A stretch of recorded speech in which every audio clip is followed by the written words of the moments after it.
So when you last left off, camp was getting packed up.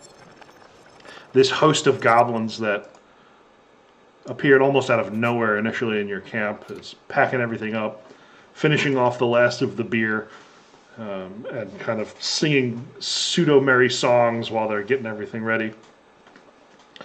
Meanwhile, your host is kind of trying to rush them along and kicking them and encouraging to, like, hurry up. The Snowgrizzs are nearby.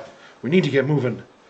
And after what would be a obscenely long amount of time for any well-regulated army, they have all of their things packed up and they start heading towards the wall. As you get close to it, the scouts start coming back more and more frantic as they're moving. And then you eventually start to notice that fewer of the scouts seem to be returning at all.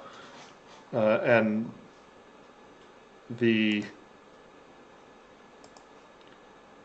goblin who's leading you, Sir Thalion, seems to be becoming more and more agitated. He says, "We're almost to the wall. We must hurry. We must hurry. They're following us. They are running alongside. On the walls we can defeat them, but out in the open, they have the advantage." Has he told us kind of how they fight them from the walls, like from the top, or are there slits that they fire things through, or how's that wall set up? Well, we line up at the top of the wall. It is a great big wall, and we fire down on them from the top. It takes at least 100 arrows, and we slay them. It's usually not too difficult. Falco holds up his 2 fists and says, 100 arrows and 2 fists. You are a brave man. I'm glad that you are with us. And I'm hoping that you can all see the map here and move your little guys Yes, I can around. see the map. I see my token. All right. And let's get a quick roll for initiative to see who gets a jump on the situation here. I will roll as well.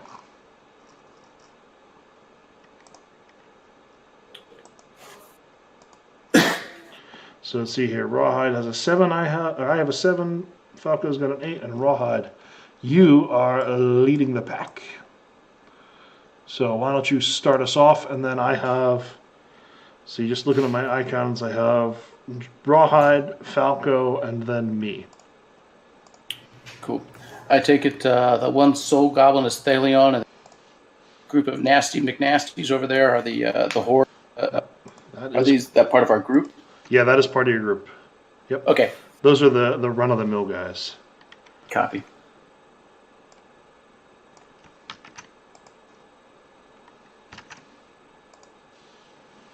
All right, he says, he points when he sees the wall and says, there's the entrance.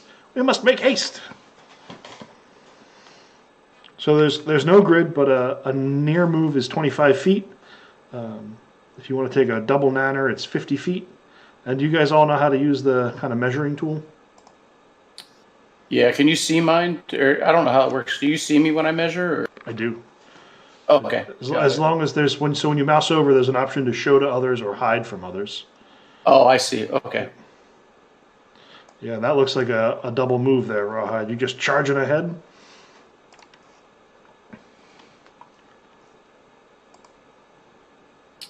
Joey?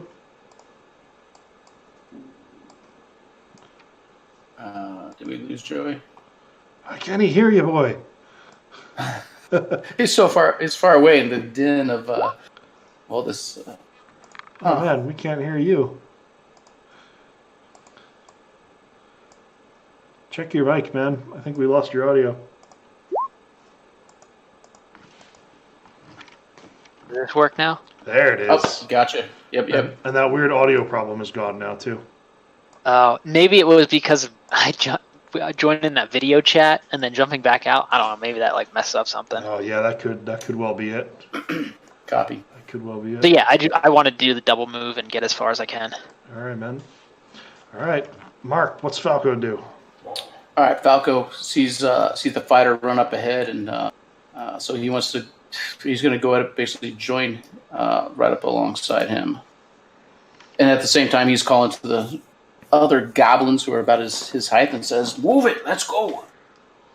Keep up, slowpokes. We're coming, we're coming. All right. That brings us to my turn. In the distance, you hear a kind of tearing, breaking sound. That almost sounds like a tree is falling. That's usually not good.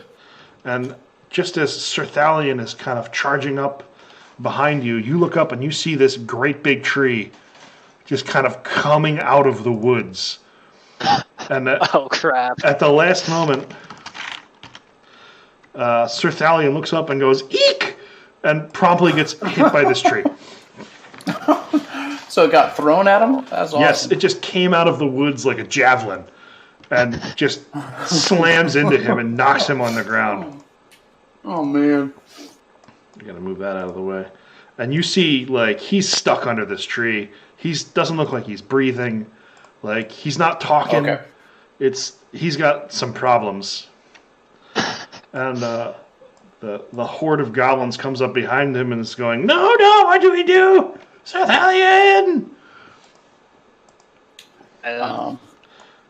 And you see, kind of lumbering around the corner, this just massive beast with this horned helm. It stands maybe 20 feet tall, has this massive spiked club in its hands. And it's going, goblin meat, as it is charging up towards you guys. And, Joey, that's going to bring us back to Rawhide. All right. I say, Falco, get the others to safety. And then I'm going to run over to this tree and try to, like, hack it up and see if I can, like, grab the little goblin by one arm and just, like, yank him out from underneath it. Awesome, man. Give me a strength check.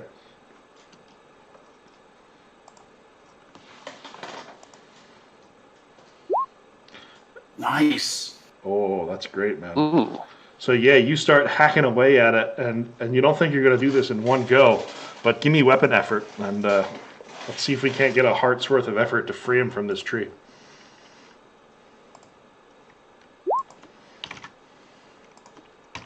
Nice. That's amazing. You're rolling well. Yeah, man. Lucky. Yeah, so you're just the roll. limbs are flying from as your greatsword slams into him. I'm frantic as this giant monster's trundling towards us. That's awesome. All right. So you can see that he is still breathing, but now you can see he's clearly been knocked unconscious. He's not going to pull himself out of there. Okay. I'm gonna just keep working at that. All right, Falco. I'm going to come over and say, I know safety is important, but I cannot face my ancestors if I leave a friend on the battlefield here.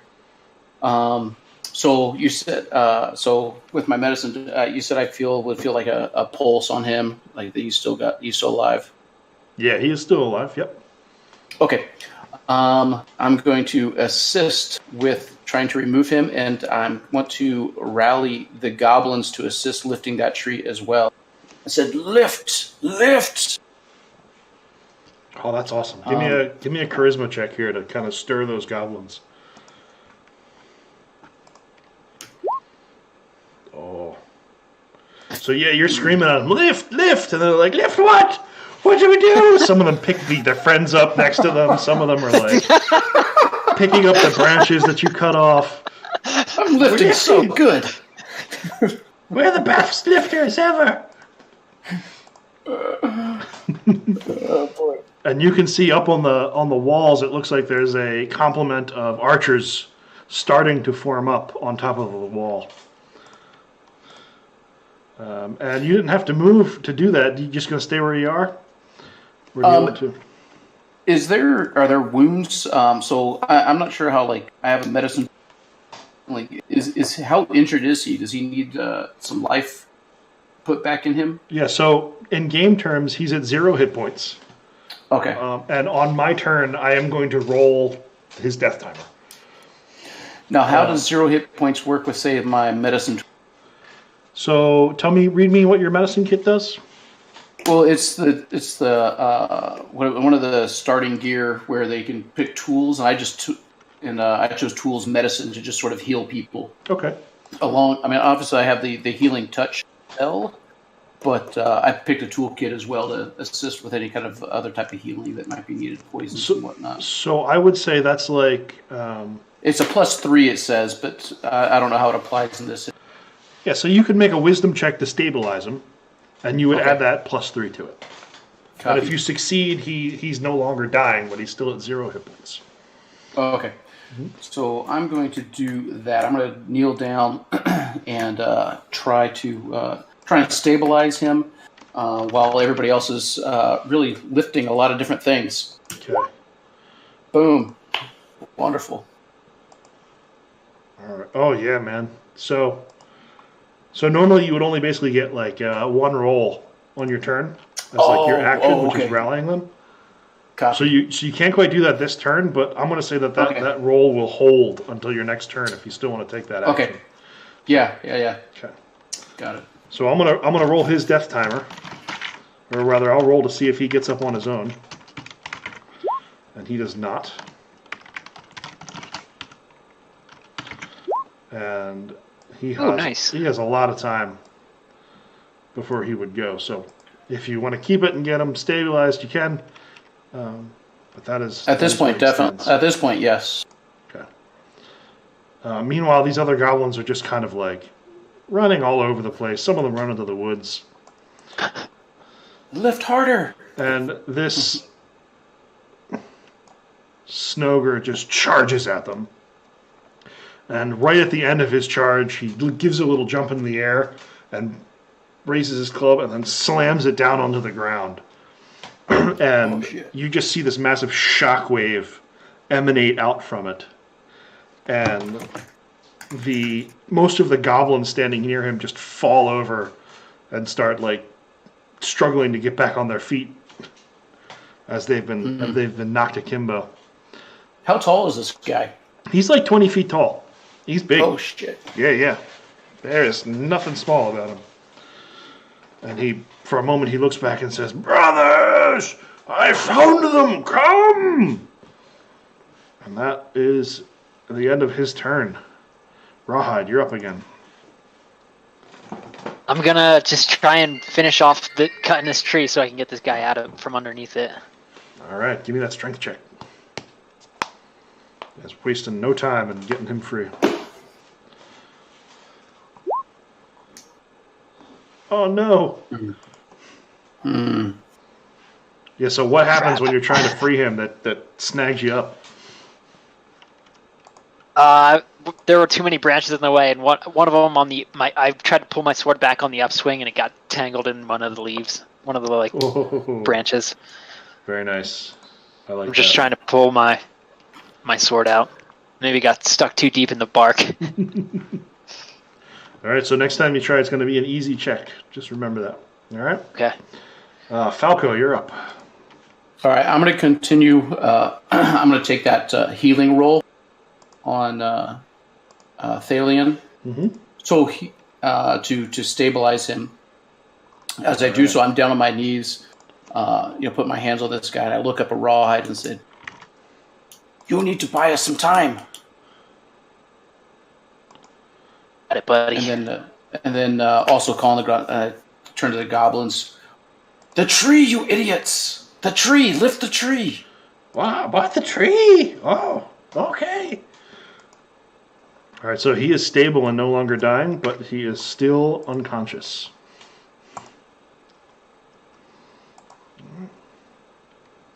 Hey! The player enters the game. Guy. Who do we have here?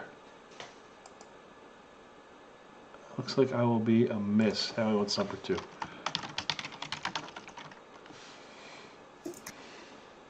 I'm going to pause just a moment here so we can get Lackins in. Hello? Hello! Hey. Oh my gosh, I'm so sorry. I thought the game started at 6 p.m. I didn't get off work till 5. That's all right, man. Oh my gosh. You haven't missed much. You good? Do you need a minute to settle in, or? Yeah, I'm just getting set up. Let me. My wife's like, "You got to play with the dog before 6." I'm outside playing. All of a sudden, the ping comes over my thing. I was like, "Oh crap!" Let me hop in. Bring the dog in game with you. I can't. That dog is so loud and annoying. All right, man. So you let me know when you're all set up, and we'll just drop you in at the edge of the board there. You were kind of lagging behind, watching the rear. How's that sound? There we go. That sounds pretty. All right. So who just went? What's a camera? We were having camera stuff. We were having some technical difficulties earlier. Technical difficulties. All right. We kind of gave up on the trying to get the video to work. I'll do that. All right. Oh, so we're not recording tonight? No, I'm still recording. There's just no video. Oh, crap. All right. Well, I'm here. I'm ready. And we'll see how the game night goes. If you guys want me to throw it up, or if not, either way is fine by me. But I'm testing out some new recording setup, so it might be a wash anyway. At the end of the night, we'll find out. All right. So it looks like I'm about 30 steps behind everybody here. Well, you have a little time because I think Falco just went, and I think it is my turn. Correct. So, great. I love going after the DM. So these goblins goblins can be of use. These goblins kind of split into two, and one group heads over and starts messing around with that tree, while the other ones are still stuck on the ground here, trying to figure out which way is up and which way is down. Let's see if Sir Thalion wakes up on his own. He does not. And then the Snogre comes up. So after smashing the ground and leaving this massive kind of dimple in the dirt, stones flying everywhere, he brings this club back, stakes a step forward, and just sweeps it through the mass of these goblins.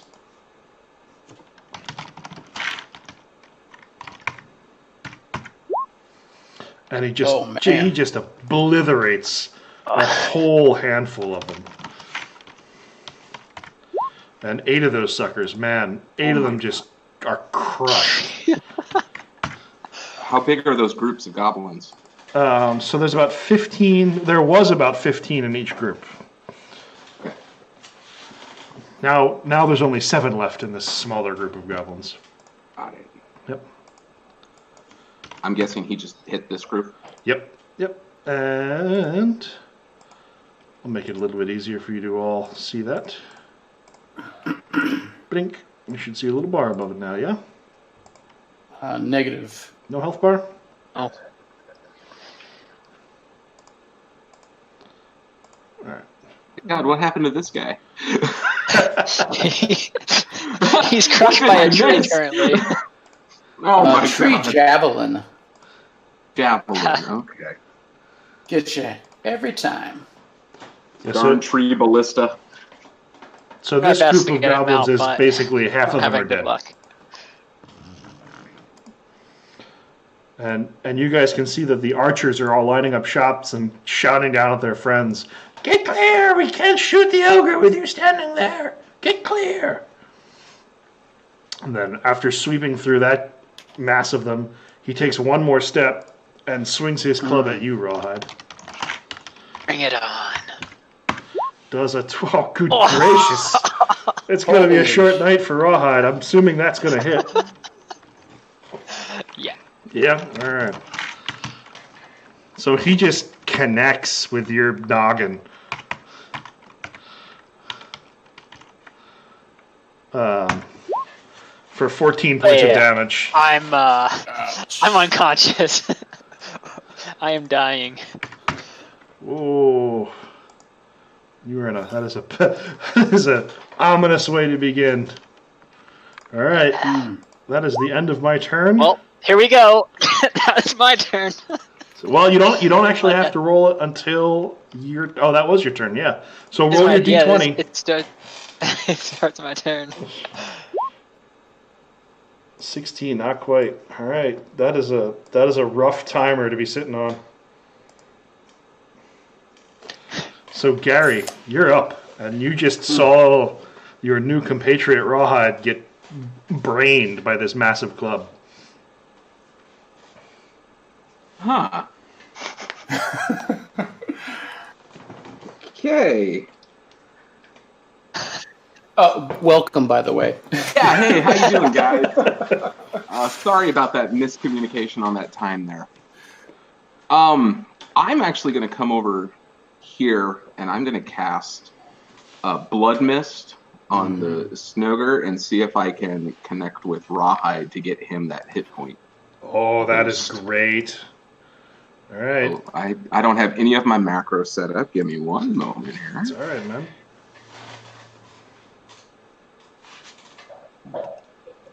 Okay. I think that'll hit. Nice. Oh, yes, it will. And then that does, I believe, 1d8 plus my magic. So that'll be an additional 3. And if I roll a perfect 8, I get to explode it.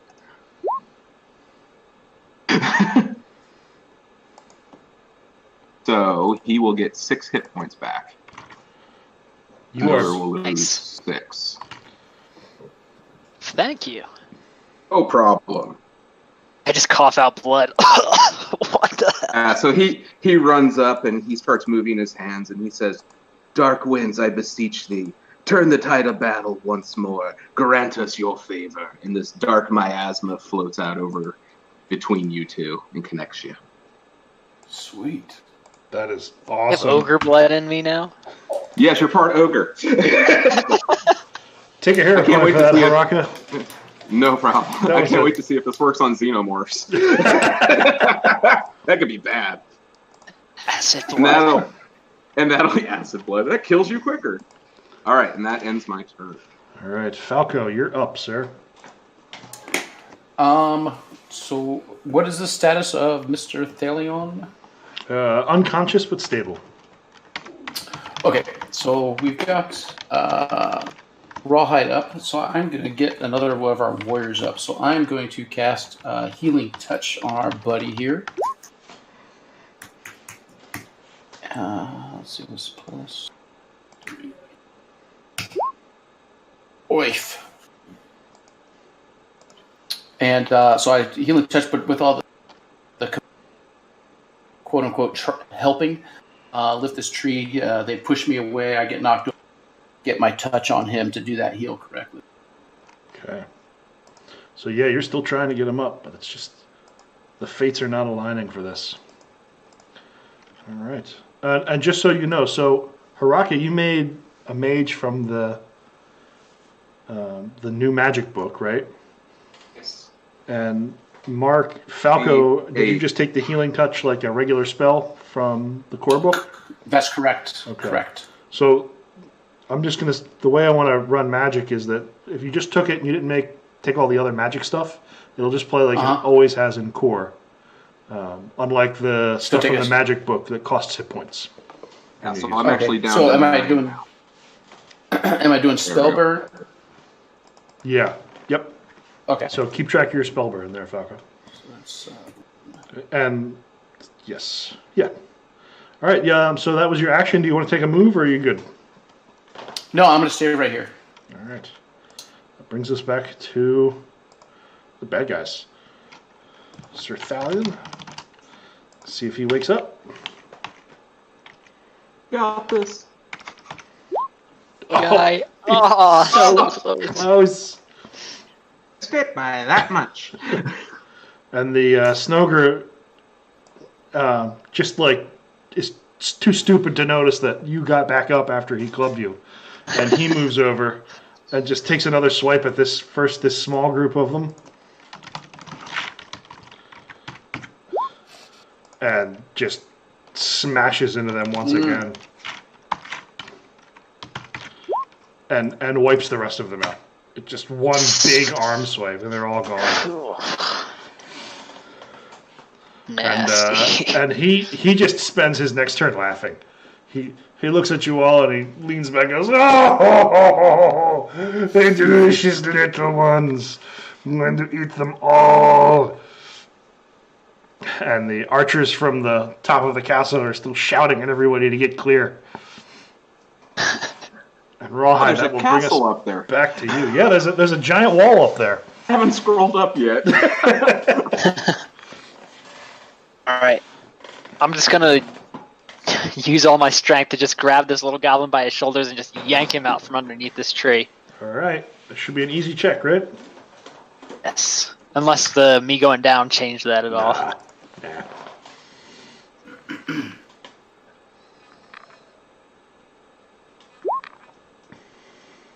Oh, that does it. All right. Thankfully, it was easy. Otherwise.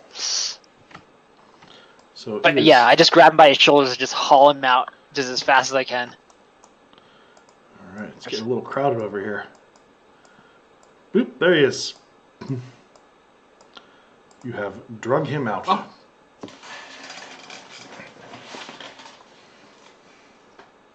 Then can I take a move on the same turn? Yeah, sure can. All right. With him on my shoulders, I'm just going to try and get as far as I can. All right. Store. All right. So he's right there with you, right over your shoulders. Someone says, as long as you're carrying him, you can move near and take an action, but you can't take a double matter. Does that sound good? Oh. So he's kind of weighing you down a little bit, but not enough to stop you from taking an action. Okay. Cool. All right, Gary, Haraka is up. Right. I'm going to try to put myself between ones over here. And I'm going to cast Emulation on myself to create a fire barrier to buy everybody some time. Tell us what Immolation does. So Emulation, it's Zeke's Emulation from the book.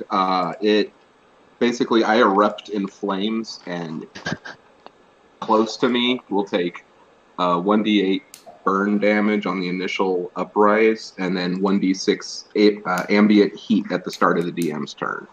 So I'm trying to put myself away from everybody, and just me and the ogre. All right. I'd say you have that. All right, let me roll that up there for you. Okay.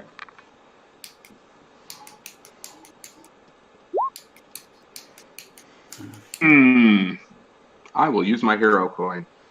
Woo. Nice. Here we go. Haraka will step up there, and you see him focus his hands and says, "Twilight flames, burning beyond time itself, gather together into my soul as we become one." And I stare at the ogre and yell, "By fire be purged!"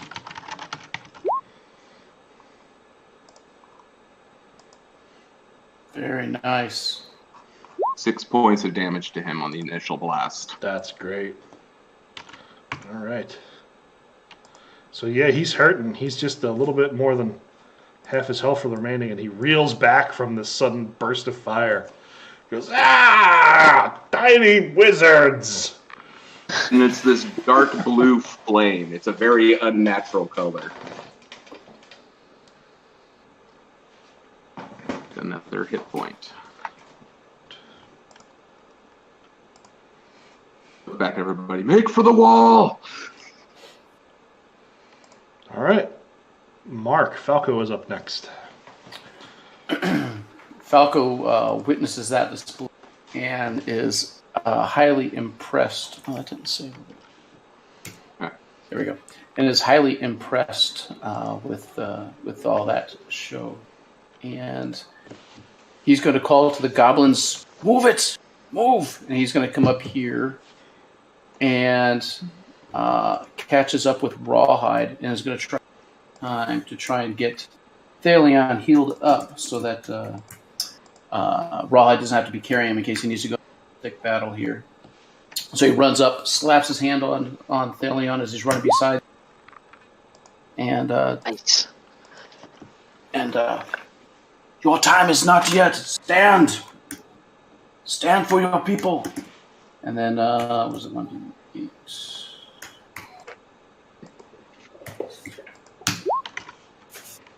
heals him up 9 points. His eyes flutter open, and he looks around and goes, "Oh, what's going on? Oh, excellent! We're alive! Quick, to the doors!" Put him down and let him go off on his own. Get the way, little buddy. Yes, yes.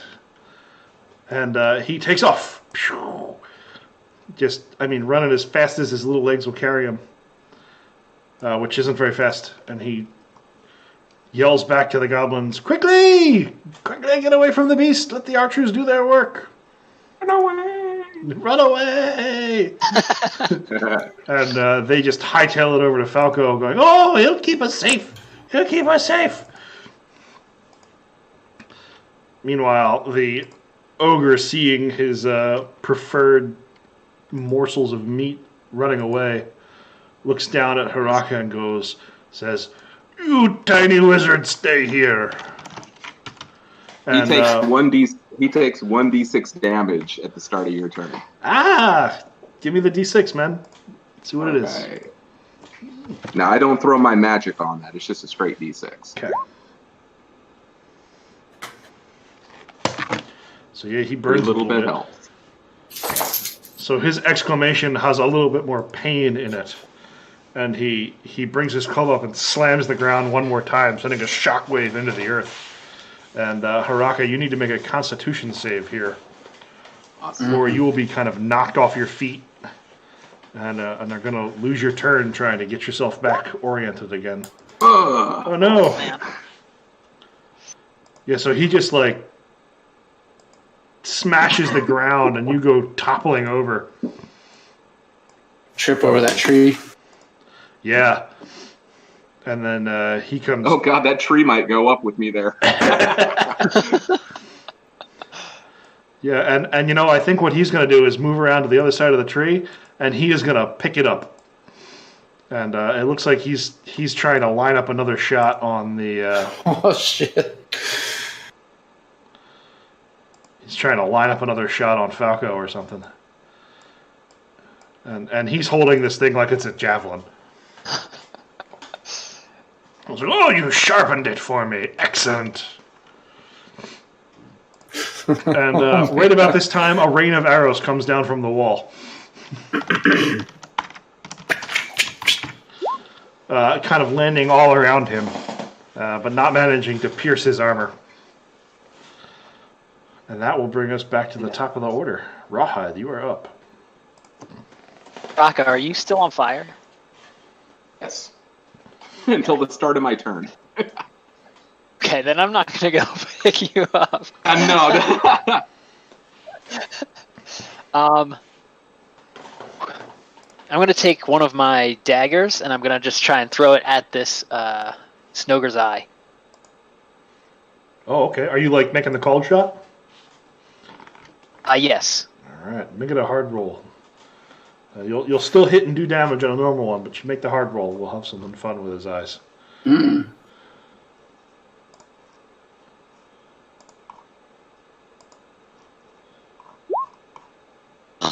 Not even close. Oh no! So it just goes kind of whizzing past his head, gets tied up in all those tree branches that he's holding over his shoulder. Mm. And then I'm going to back up and try and move up with this goblin. Get close to the gate. All right, Haraka, you're up. Oh, you said I need to make a dex check to stand up, or No, it's what so on I'm reading is you don't make the concept. You lose your turn, getting back up again. All right. So yeah, I'll stand back up. Okay. Fire is out. The fire is out. Okay. And that moves us right along to Falco. So I'm it's still going to take us a while to clear this scene, and he's got that damn tree javelin. Falco looks around, and he's going to, instead of running, he's going to charge, and as soon as he gets right up next to this goblin, he's going to ball up and just drive his shoulder into this ogre's knee and try and knock him down. So just his full body weight just slamming right into that knee. Okay. That sounds like an opposed strength check. You're trying to knock him down, or you're just trying to bodily do harm? Basically, just I'm striking to his knee with my... Gotcha. So you're making an attack. All right. Correct. All right. Roll it up. Excellent. So I pull that shoulder in, run right into that leg, try and pop that knee, try and make it bow. Awesome damage. And Now you have all the fancy stuff that makes basic damage into ultimate damage, right? Right, yeah, that's what I was just looking at. I think that applies in this situation. You're just using your body to do the work. Oif. Minimal damage. It's a big guy, big leg. Yeah, you feel like he loses his footing ever so slightly, but it's not enough to bend it back. Big knee. Big knee. So I'm sure the wind gets knocked out of me as I run right into his leg, and I bounce back and look up and yeah, not what I was hoping. And yeah, you had to like jump to get to his knee. And he looks down at you with this big tree and he goes, "No, bad tiny person," and just takes that massive tree he's holding in his hand and just starts bringing it down on you. Does a 10 hit you? Negative. I have 12. Perfect. So yeah, he brings it down once, and then like all of the sticks manage to catch all the way around you, and he lifts it back up, and then he brings it down one more time on you, and that looks like it's gonna hit. I dodged the first one, but it was that dang second strike. Big tree. And despite having like missed you with most of the bulk of the branch the first time around, one of those bigger branches still like catches you in the gut, doing minimal damage to you. And then he brings it down that second time. And you take a total of 11 damage from that. Okay, well that's going to put me on my side. Okay. And I am down. Oops, how do I change this? There we go. Thank you. Mm-hmm. Oh! All right, Sir Thalion looks back and goes, "No, Falco! My friend! You must not die! You saved me!" And he runs over to you. And while he's doing it, he tells the goblins, "Flee, get to safety!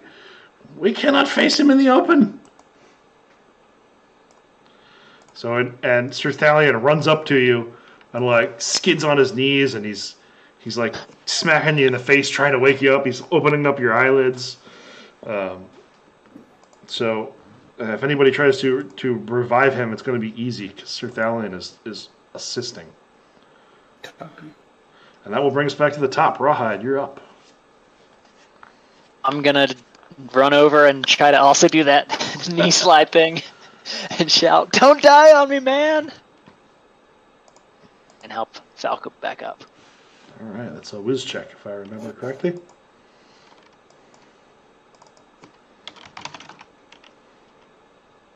And it's going to be an easy one.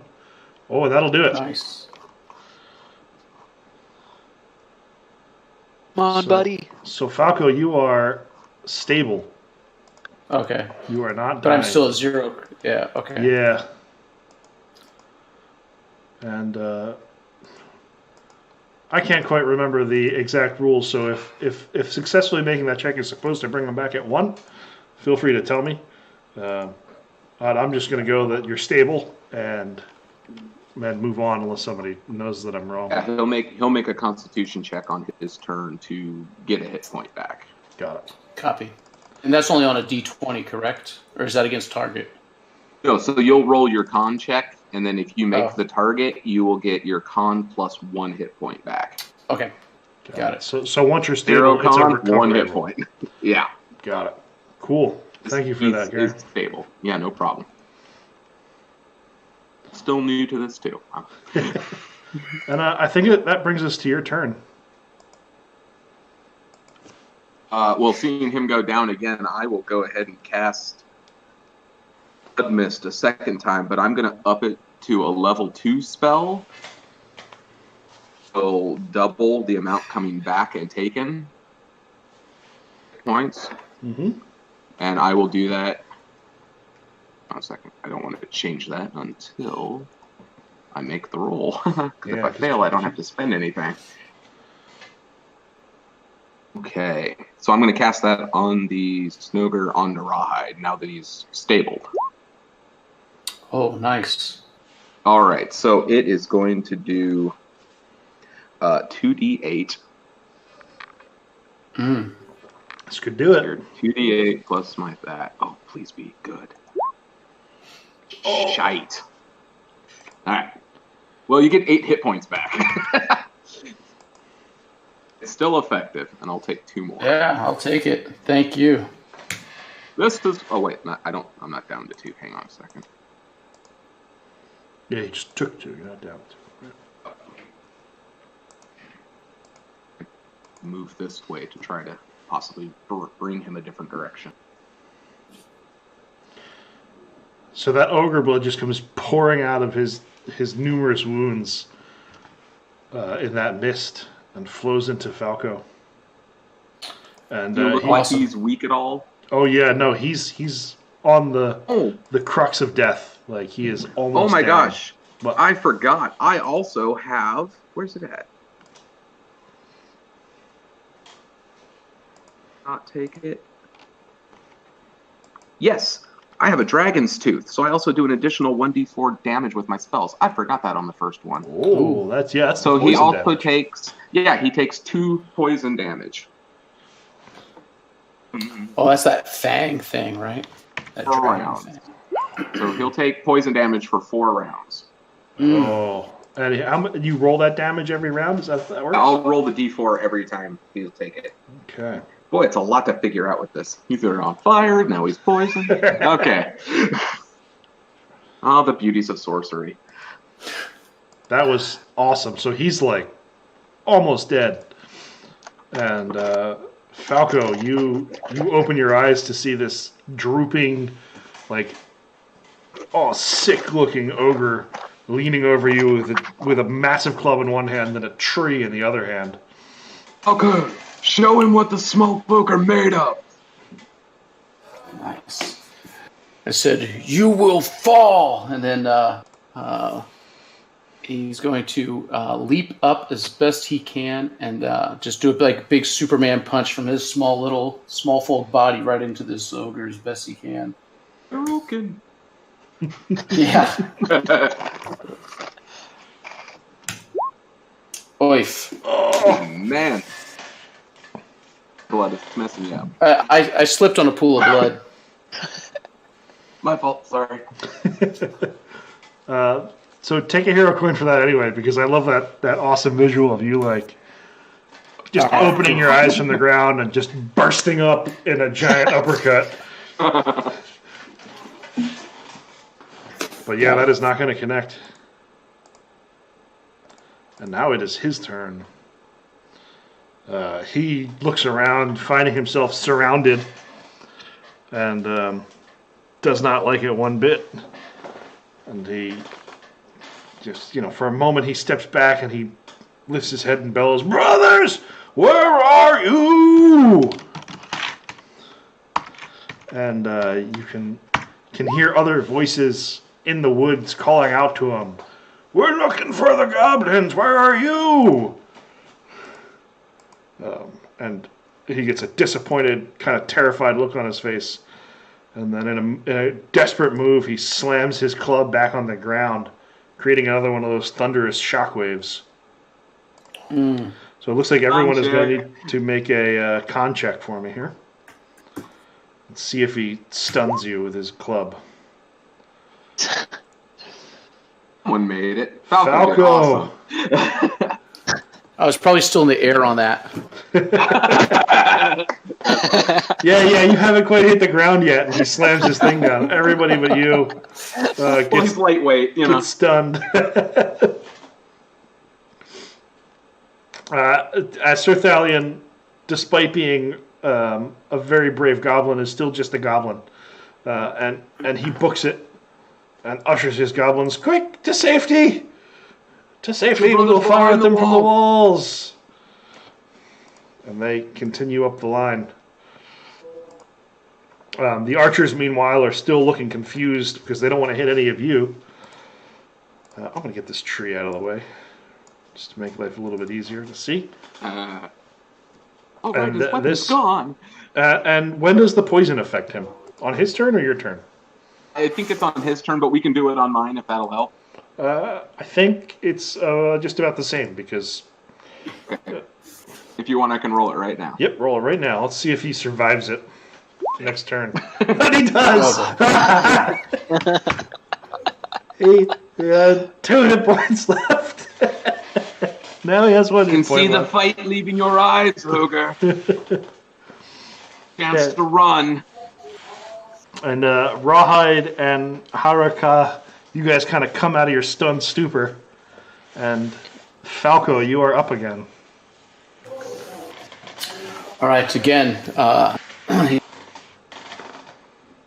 there. Today is my day, not yours. Lose to a halfling. Ha! Yeah, right, exactly. Just taunting him. Boom. Jumps up. And, let's see, 12 plus. Yeah, and Wonderful. And you can roll the damage, but he had 1 hit point left. He is down. So you do like a second twirling uppercut again, or Yep, I do. Yeah, I jumped up and trying to just punch right. Probably can't jump too high. Maybe his knee max, and but hopefully with that strike, that damage, just spin that kneecap right around. Yeah, and awesome. Like a giant tree, he just kind of topples over. And there's a tree theme going. Yes, he definitely has a tree theme going. And is no more.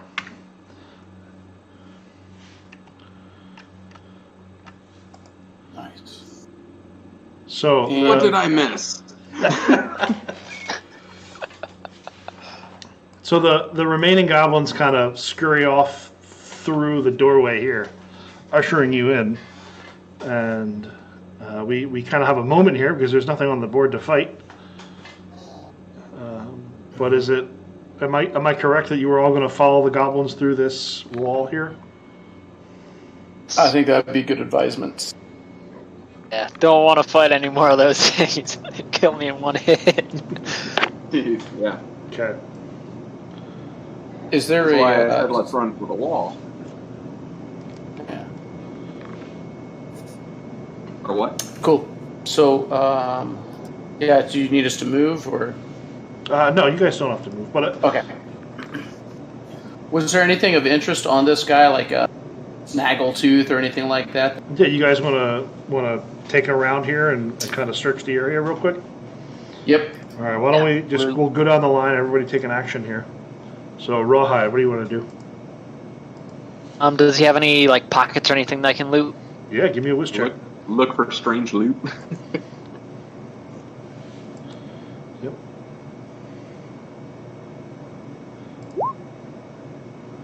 That is a 9. So yeah, you go rooting through his pockets, and it seems that this guy didn't leave, or rather didn't bring a whole terrible lot with you, but you do find some coin hidden in there. So coins. let's see here, 2d10 coins. So you find yourself 4 coin from his pockets. And I flick him over to Haraka. I'm like, these are yours. Those are huge. Yeah, they're big, but they're very thin. All right, We'll Haraka, give them you're to up. the So goblins to help for their losses. say that again? Give them to the goblins to help for their losses. I like that. Lost a whole bunch of goblins. Gonna need to have some families. Take a hero point on that, man. They can use them as shields. That's a good way to put these meager coins to use. I love it. Exactly. Take a hero Give coin. them to the goblins. Awesome. So just so you know, you also, while you're looking around, you find these kind of strange-looking mushrooms as well. While you're kind of searching through this area. Better than I thought it was. Okay, let me zoom out a little more. And Hakara, what would you like to do with your... ID the mushrooms. All right. Oops. You looking for anything in particular here? I know nothing of mushrooms, so I'm not a druid. Hey, give me like an int or a wisdom check. I'll definitely give you an int check. Okay. Could be edible. Nines. Yeah, they're edible. You can eat them. You can totally eat them. Don't know what else will happen if we do, but we could. Roll me another d4 here, real quick. All right, so you find one of these that looks like it's particularly succulent, and you give it a little nibble, and this thing will heal 6 points of health if you consume it. It seems to be some type of healing mushroom, but there's only one of them is ready. So if I nibble a little bit and then give everybody else a little bit of nibble, can we split that? I would say so, yeah. I would say you Down have what? You have 6 points of Or if health we all... worth of consumption. Okay, Down 4. So you're down 4. How about everybody take 2? Alright.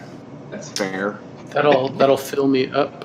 It's like a mushroom Kit Kat bar. Yeah. Be back Cool. to 8. 2 put me at top. 2 top me off. Awesome.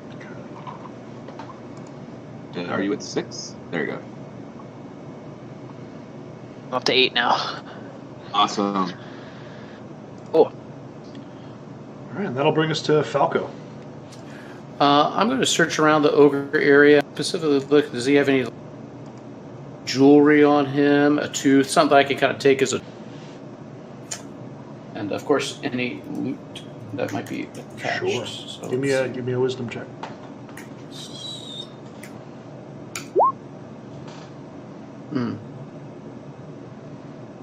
At 11. So, you continue to search through his satchel, and you find yourself a cargo pulley. Aren't we? It looks like he was trying to fashion it into some type of flail. Can I even carry that? How big is that? It is huge, so it would count up like 3 equipment slots, I think, is how objects work. Yeah, that might not be something we want to tote around. Yeah, no, I'm gonna sit her on the ground and point to the goblins up on the roof or up on the wall and point back down at this, like, hey, come down and get this when all is clear. This is You guys can yours. use this. All right. Yeah, so it doesn't even finish like leaving your hand before a tiny swarm of goblins kind of appears out of nowhere. Apparently there were a dozen of them hiding in the trees or something, and they're already scooping it up and running it inside the walls. Houdini. Yes, very excited by what you have found them. Where were you guys during the fight? No. Righty. Okay, that being done, I will head toward the door, enter into the wall's safety. Okay. Yes. The wall moving. So you all With the head in door through the here, doors, and Sir Thalion says, "Oh, thank you very much for saving me, and I'm sad for the loss of so many of my friends, but I guess there are always losses in war. They will be missed. We will feast at the great grill in their names. Tell their stories, keep their names alive. We will. Come now, I must take you to the ruined arch, this strange temple that is slaying my kin." And he takes you through these winding passages, and you get the feeling that you're going deeper and deeper underground in this tunnel. And then it opens up into this... Well, it looked like it used to be some type of living quarters, except now that there's a giant hole in the ground. And this appears to be the sinkhole that they were talking about, right beneath the walls. Their great walls. And there's some ropes, and they kind of lower you down there. And he says to you, "My friends, I can go no further. I have to leave you here. But if you follow the way, there's only one path, and you will see a bridge. And across that bridge is the arch. I fear that if I accompany you, I will perish. Beware, there are flimes down there, and when there are many of them, they can unleash a hellish blast at you. Be careful, please." All right. With that, bloop. New map. I am hoping you guys see tokens. Do you see tokens? Yes, sir. And They are- looks like a map kind of hidden. Yeah, definitely. Like, it is super dark down here. There is no light except whatever it is you have with you. I didn't have anything, so I'm gonna say I probably took a torch or something from up above in the hallways. Then. Yeah, that seems very reasonable. Yeah, same. I make my own light. My finger. I immolate my finger, right? You got the little like mage lighter, Bic lighter going. Yeah. It's all turned up, so it's a big gout of flame. My coming sword out. glows. All right, Rawhide, why don't you lead us off? Should I lead with my shield and have Haraka come pretty close behind so you can keep the light up? Oh yeah, sure. I'll follow, man. How far can we get? So same All the way to the idea. bridge? Double nanner is 50. Sure. Yep, that looks about right to me. And then you can see that great bridge, and on it you see kind of blood stains, and you hear this kind of munching noise coming from across this massive abyss that is alongside of the bridge there. Kick a rock down. See if I can hear it. You do not hear it land. Okay. So the munching is coming from in the abyss or from across It's the coming abyss? from over here somewhere. Okay. Yep. And Haraka, that brings us to you. After hearing that noise, I'm gonna go and I'm gonna make a con check to get my hit points back. Okay. No, I'm not. Okay. So Zach, with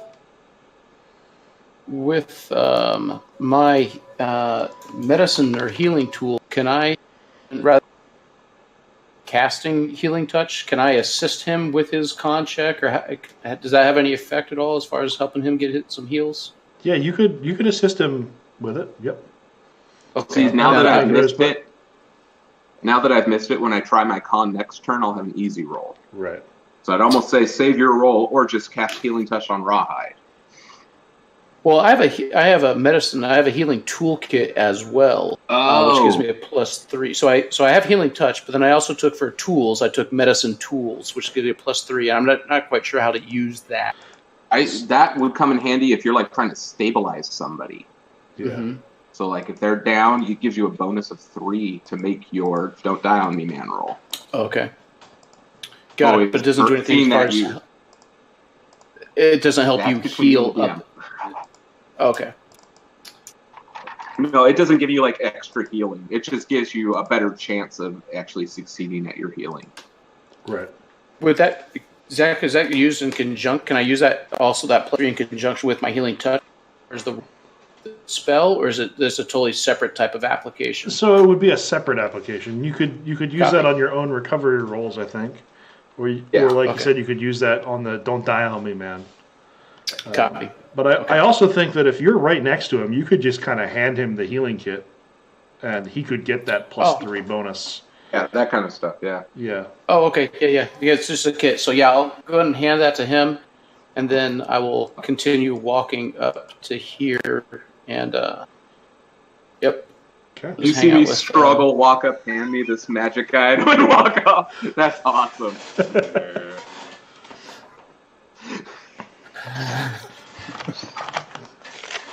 All right. That brings us to my turn. I have things to roll. So you hear that munching noise, and you hear like this kind of slurping sound coming from the crevice down here. And it sounds like something is coming up these walls and getting closer. Got it. A very ominous feeling about the situation. And that'll bring us back to Rawhide. I'm going to step out on this bridge and try and see. Yeah, in the darkness. Cool. Do you have dynamic lighting up? I do. Cool. And I think you got a little bit extra if you want to kind of scoot forward a little bit more. Yeah, so now you can definitely hear there's something just at the edge of the light. Like over the edges of this bridge? Is it just blackness? Give me a wisdom check. Yep, no, pitch black. There's nothing down there. You don't see a bottom. You don't see any light source. Right. But you definitely hear kind of these echoing munching sounds coming from down there as well as across the other side of the bridge. Floor never ring. Okay. Haraka, you are up, sir. All right. I will walk over here closer to the edge. I'm going to draw my sword out, draw my fingers across it. Flame Blade. Ooh. It's a level 2 spell. I have access to because I'm a pyro. And it takes my weapon and gives it an additional 1d6 burn. Plus 3 to hit with it. Okay. No, I don't. I'm reading the wrong thing. I am so sorry. 1d6 to burn attack. Yeah, I'll draw my fingers across, and you'll hear him mutter slowly under his breath. Which burns eternal. Bind to my soul to this weapon, and grant me the power to pass judgment on my enemies. For Lord is on fire. Flame. That is a D6 that I see. I rolled a d6, so I got 2 rounds. All right. So there's no roll to cast on that? Well, oh, I am so sorry. Yes. What am I thinking? I was in the moment. My bad. No, I was just going to roll with it. I was going to believe whatever you told me there, man. Yeah. No, I totally had to cast that. Yeah. So you succeed, man, and this thing flares into life. And ever so briefly, you can see the whole room. And zoom out. 1 second. And I'm going to steal Falco's token real quick. And when the light flares, you can briefly see at the far end. Oh, not everybody sees that. That's not okay. I don't see that. Okay. I don't see anything. See Falco at the other side. You see Falco at the other side, yes. Blink. You see these 3 flimes just kind of munching away on what appear to be goblin corpses, and they take a few bites and then they spit it out, frustrated with what's going on. And then your flaring light comes up, and they all kind of bounce and turn towards you, and then start bouncing in an agitated manner. And then the light fades from sight. Air fades, yeah. Falco. Advantage. Bottleneck them. So I'm going to walk over by Haraka here, and as I come up next to him, I'll place my hand on him and just real quickly mutter just a healing word, give me a healing touch, try and bump him back up. and because I know how much he uses those his health to cast his spells. Milestone will be a heart. And yeah. Here, take your healing thingy back. Oh, okay. Oh, you know what? I'm going to spend a hero coin on. Yeah, do it. So what? I roll another. Do that roll completely again, correct? Yep. There we go. Ooh-ah.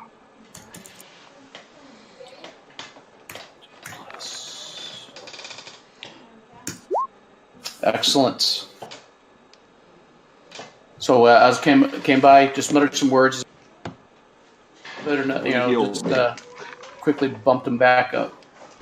Awesome. I don't gain like bonus, right? That doesn't stack, does it? No. These aren't temporary hit points. No, it doesn't stack. It doesn't push you over. Awesome. Maybe on a crit, I might buy it. But do a spell for you, my friend. Yeah. All right, so that is the end of Falco's turn. Do you still have a movement, Falco? I moved up to Haraka. I'm going to hang right here. Okay. I'm going to use this bridge. Okay. So that's the end of my turn. Thank you, my friend. We have more blood to shed today. You need plenty of it. I mean, with blood. So a small light starts emanating from where these flimes were, and you can kind of see that they're all starting to glow and float in the air and spin in this tiny little circle around each other. So they're glowing? Yeah, they all start glowing and rotating around each other. Oh. Almost like, those little three-pointed weather vane things that spin when the wind blows. And that is my turn. Rawhide, you're up.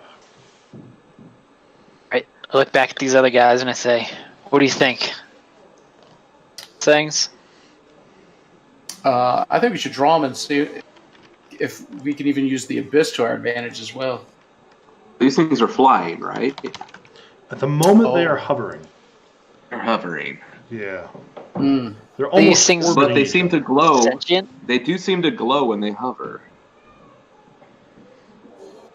Right, I'm gonna start banging my sword on the ground, on the stone.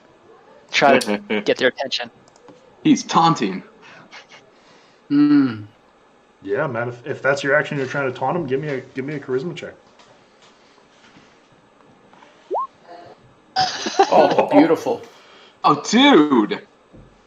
So that you notice that their orbits around each other change slightly, and it's almost like they're pointing at you now, while they spin in a circle. Did you want to stay where you're standing, Rawhide? Yeah, I'm gonna stay there and try and draw them out. I'm just gonna keep, maybe slowly back up a little bit as I continue to. You absolutely have their attention. There's no doubt about it. And I think that brings us to Haraka.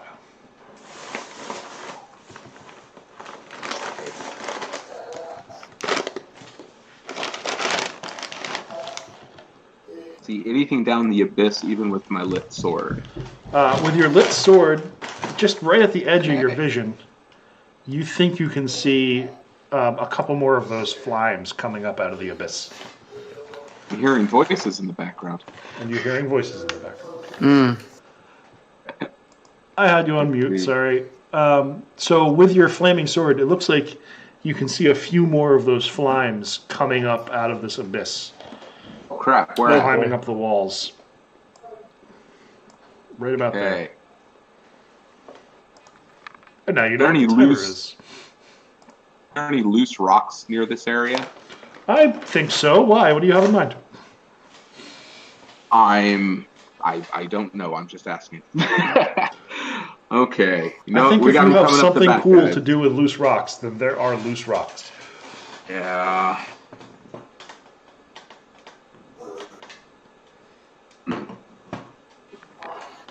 Not with the skills I have at this time. Over here and join him on the. Knowing that they're behind me over here and they're beside me over here. I'll have my sword drawn and ready. Oh, it's already out and on fire. My bad. My sword is on fire. We're good. All right. Is that your turn? My turn. All right, Falco, you're up. I'll come and stand right here. And I'm going to join in with Rawhide. I'm going to start tapping my my staff on the stone in a rhythmic, sort of just drum almost type of sound. Starting a band. Yeah, right? Okay, so now that you're all kind of like banging on this bridge, it makes a sound that is not like stone at all. And you're starting to doubt that what you're standing on is actually stone. Like it resembles it, but it just doesn't make quite the right noise. Yep. And I don't like that. timer decrements. And Oh my these gosh, things I have a bad idea.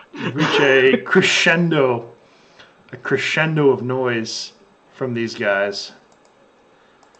And just this dark red beam of light shoots out from the three of them Oh, boy. and strikes right into Rawhide. Mm. Oh, that's not good. For 8 points of damage. Oh! Just this light zooms across the sky at you. I am going to use my common shield and take half damage. That's awesome. That is a good use of your shield, sir. Yeah, for sure. You're basically discarding that, and you're now down to armor. That's right. Yeah. Okay, then we need to get in there. Yep. And then they all start rolling and bouncing towards you. And Rawhide, you are back up, sir. So you took half damage because of that shield, if I recall, right? Wait, this thing didn't update. All right. I got it. I got the health bar. There you go. Oh, cool. Thanks. You focus All on right. being cool. Oh, they're like just out of my range. Yeah, they are. But we're also just out of their range then, too, possibly. I'm going to take like a half move, and no, I'm just going to take a full move and just get as close as I can. Cool. Buckle down. I don't have my shield anymore, so. Right. Do you perhaps have a witty line to give out as you charge down this bridge at them? I don't know, some kind of rock pun. There's a rock pun in here somewhere. I feel like that is a thing that an old retired general would do. His shield gets blown away and he just, without a better Charges, plan, yeah. charge. Yep. Take a hero point for that, Rawhide. Cool. And Haraka, it is your go. I'm going to die by rocks. um,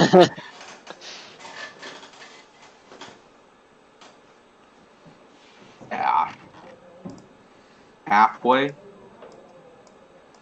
To make an intelligence roll to see if I can figure out a weakness to these creatures.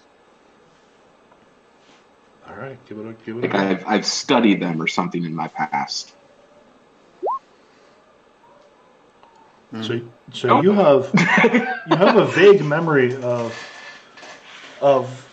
them being very bad in groups, but you just can't quite remember why. Yeah. The beam of light, however, seems to remind you of something about them. Okay. Need more time. Something important. I know it's there. And That'll be my Falco, turn. you're up next. All right, I'm going to run up next to the general and tell him, "You just swing your sword. I will keep you alive." And place Sounds my good, hand buddy. on for a see if we can't do a healing touch. Yeah, that's not going to do it. All right. That's the end of my turn. All right. Timer ticks down. Whoops, that's not what I was supposed to do. Sorry about that. There we go. I didn't mean to scare anybody. And these things just go after Rawhide. Let me get my dice roller up here and make this one a little easier.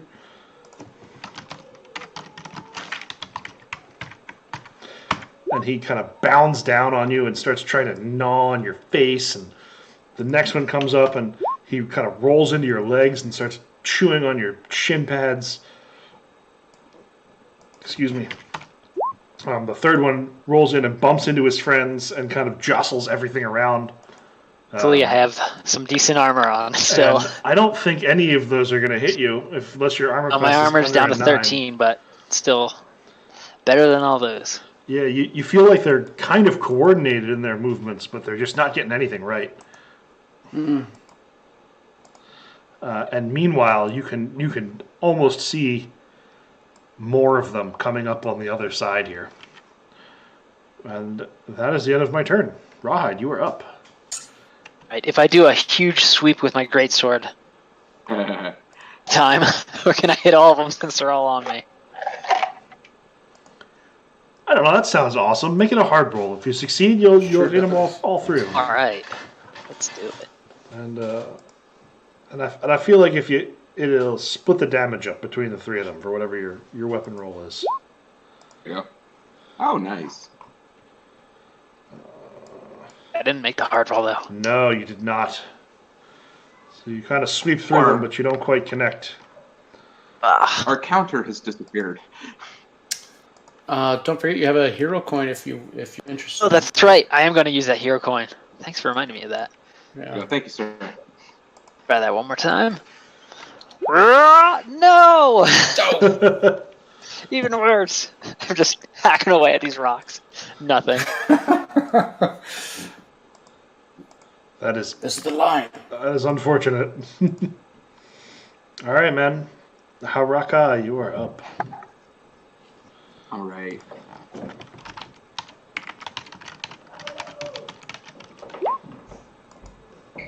Come up here, take place behind them, and cast Emulate on myself.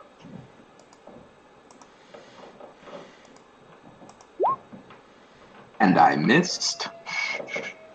Oh, no. Twilight Flame doesn't always work. No.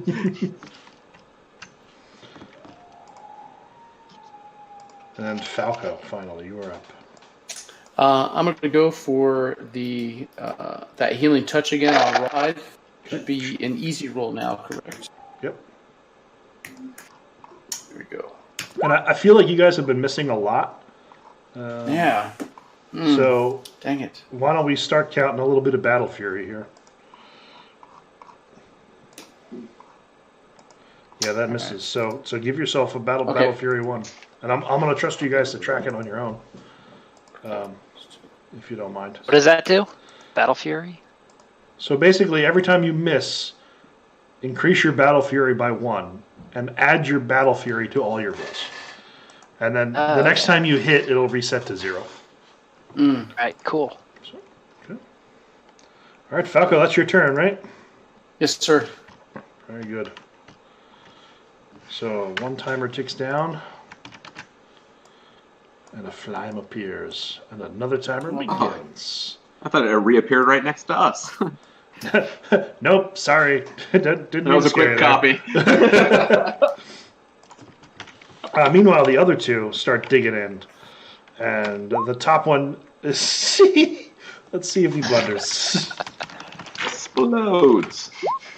No, he does not. Ooh, that one hit.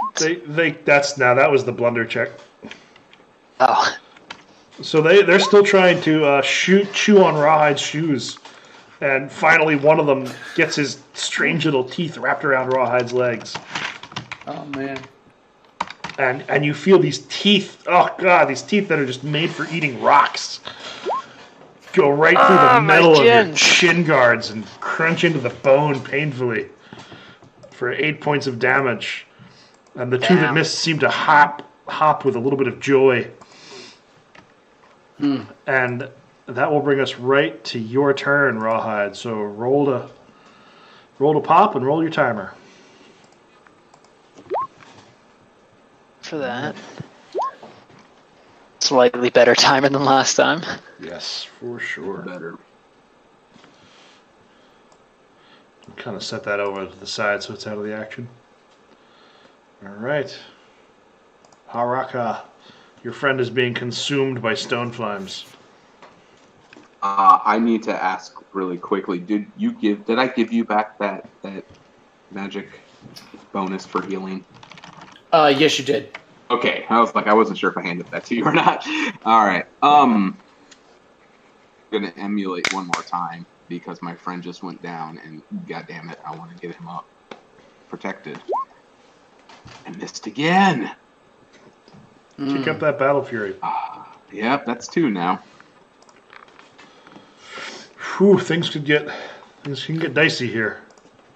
So Zach, right now, say he had 2 battle fury, that roll instead of a 6 would be an 8. Is that how I'm understanding it? That is exactly right. Okay. Still not enough yet. And Falco, I think it's your turn. Blast these things. Heal down, and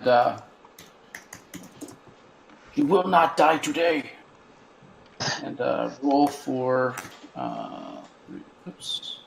to stabilize my buddy here.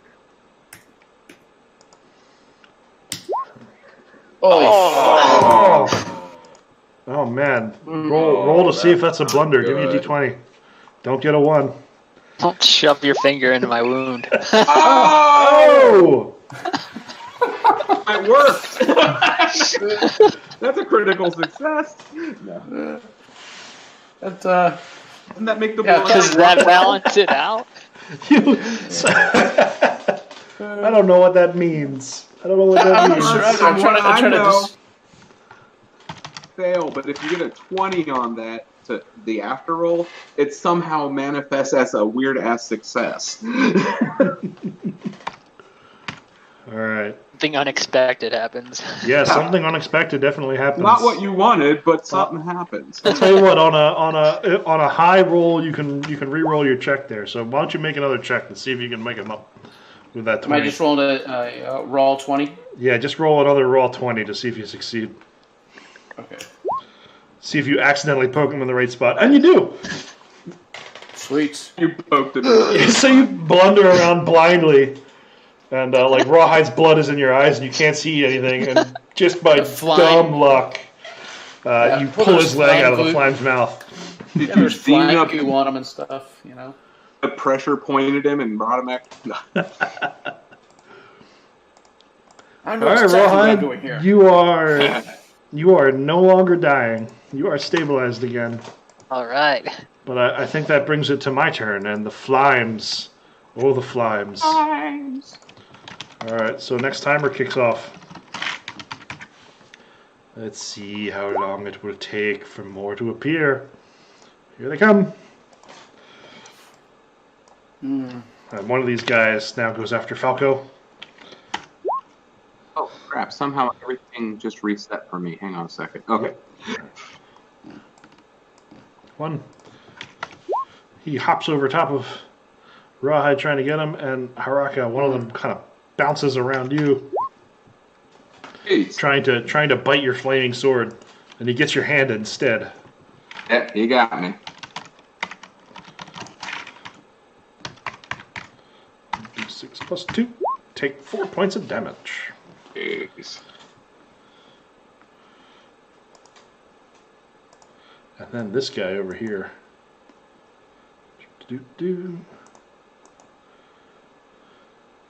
Never good with the DM to do dudes. Merrily charging around the way to join his friends. He's much too happy. And as he gets closer, you can see that all of these flimes are getting a little bit bigger than they were before. And Rawhide, you are up, sir. Right, I gotta make a Constitution check to get myself back up. Ugh, does not make it. Don't forget to add your battle fury if you had any. That would put me at 12. That's still not Nope, enough. still didn't make it. All right, Haraka, you are back. All right, I'm going to swing my flaming sword at this little group here. Yes. So, due to the fact that I'm using a wizard's blade, I get to use my magic effort, my intellect to hit. +3 to hit with this weapon. Nice. I hit. You absolutely All right. hit. With the flame being on fire, I get to do that, giving me an additional that. The right dice. Hang on, I was about to roll a d20 for my damage. That would not be good. So I do a d8 plus my magic effort plus 1 for the level of the fire blade. Okay. Oh, and it exploded, so I get to roll another blank d8 on top of that. 14, and then they will take an additional, on their turn, they'll take an additional 3 damage from burned. So tell me how this flime dies horribly. So is this just one entity, not like, I see a picture with 3 little guys bouncing around. No, it is a single These entity. 3 guys. It is a single entity. Yeah, there's like a stone-covered blob of a mouth. Bites my hand, and I take my sword back, and I just slowly push it through it into the ground, just smiling as it dies. Watching the light leave its eyes. And then I look over at their friends. They have all gotten slightly smaller and seem to be quivering in an agitated way at the death of their friend. Hey. Falco. I thought we got really small on the screen there. So I'm going to, despite the flimes right next to me snapping at me and all their goo and whatever, I'm going to continue. I'm just going to put my hand on Rawhide for a healing touch. Okay. I told you to swing your weapon. I never had a chance.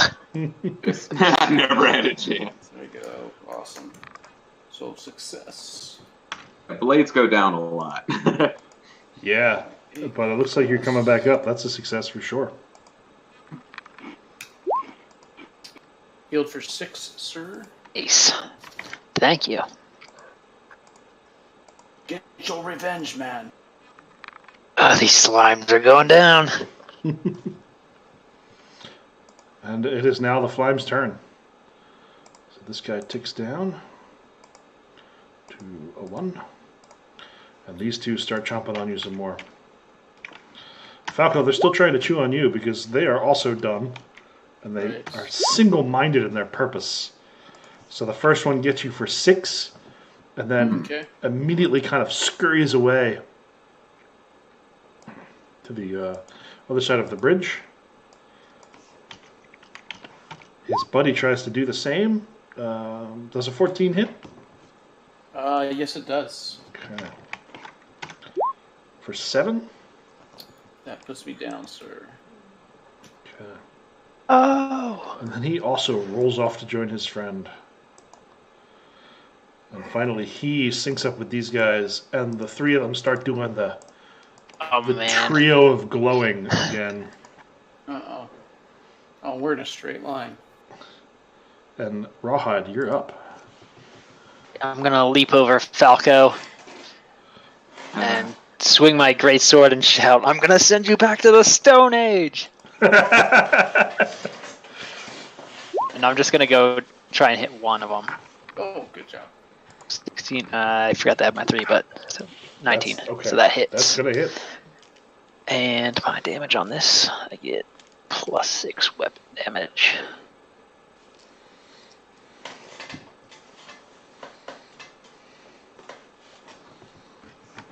Let's see what it is.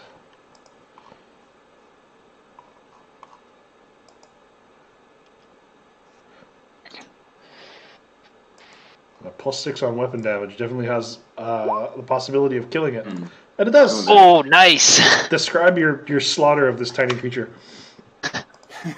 I swing my sword like a baseball bat and just cleave it in half. Like so the top of the mouth and the bottom of the mouth are totally separated.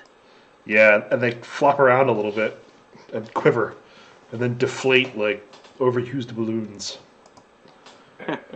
And then they stop glowing and they stop spinning around each other. All right. So. That would have been bad. Haraka, that brings us back to you, sir. I'm going to step right here next to Falco. Blood Mist.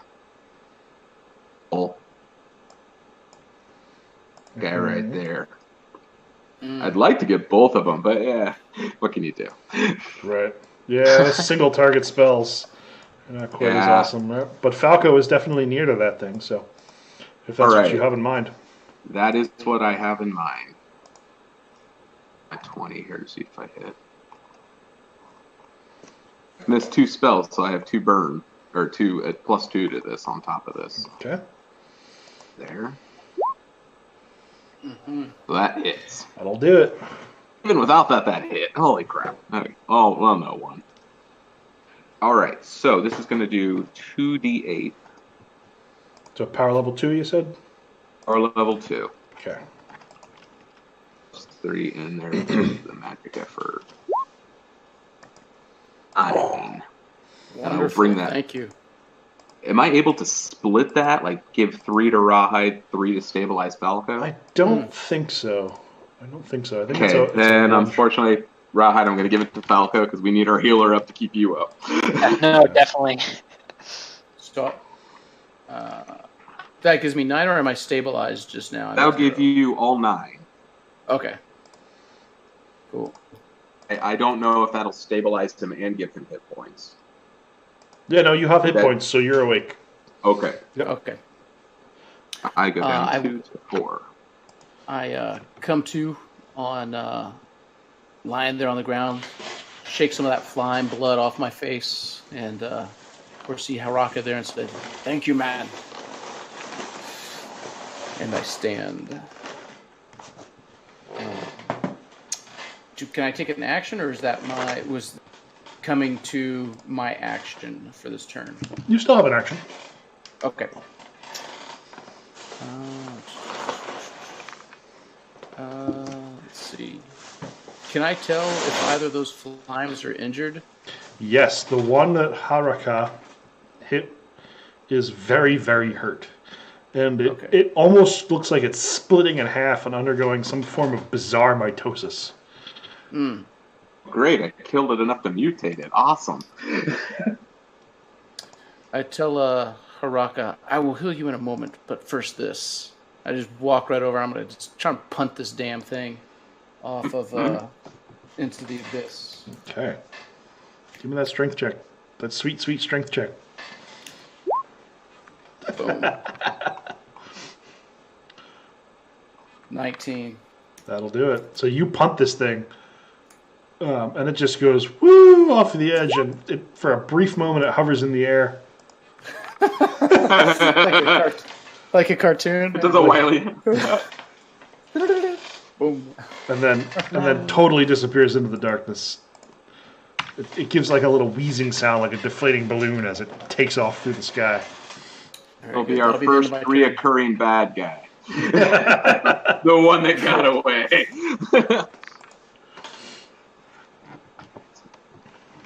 All right. And that's the end of my turn.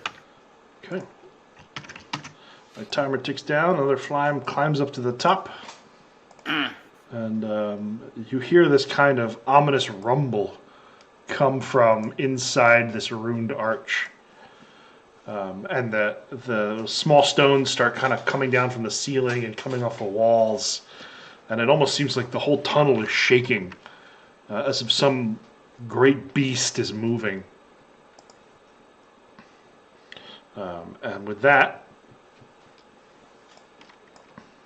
both of these flimes charge in, doing their very best to eat whoever they can reach. They are considerably smaller than they once were, however. And Haraka, one comes after you. Does a 12 hit? Oh, I have a 14. No. All right. Excellent. And Falco, you look like the closest, so the other one comes after you, sir. And that, I don't think a 4 is going to hit. Negative. All right. Rawhide, you can see, looking down, these runes on the archway ever so slightly start to glow, as if flickering, as if trying to be powered but unsuccessful. And it is your turn, sir. Right. I'm going to go for this flime. Take a swing at it with my great sword.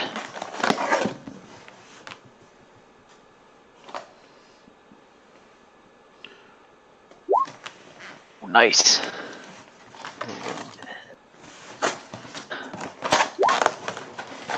It's for 11 damage. Chop up. I just like run forward and just be like, "Ah, get away from him!"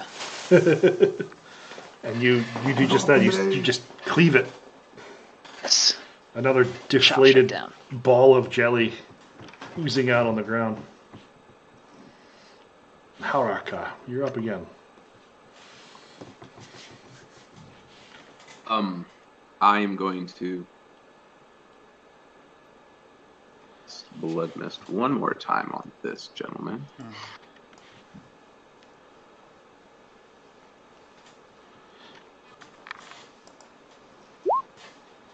we go. Mm-hmm. What power did you cast that? Level. 10 hit points out of him. Healing myself. And it just shrivels away until there's nothing left. And this kind of gray, misty goo just sinks into you.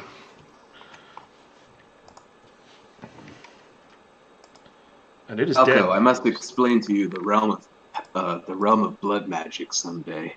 I'll walk off this way. Yeah, definitely. Falco, it is your turn. All right. So I hit 4 on my spell burn, so now I need to roll for. Yeah, you're gonna make that. Is it a wisdom check, if I recall? I was just going to ask. I don't recall what I need to roll. I think it's a wisdom check, and if you make the room target, the counter resets. Okay. So you're good. And there's no action to that. Just okay. Is. So I'm going to come over and try and heal up Rawhide here. Okay. Yeah, nothing to kill on the board. Just a quiet moment to patch everybody up. There we go. And success. 8.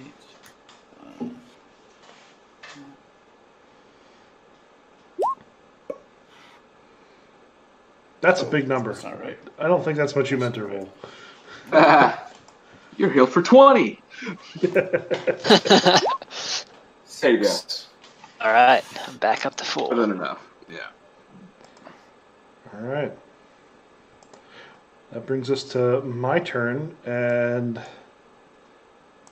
I kind of wonder. I mean, these flimes kind of keep on creeping up.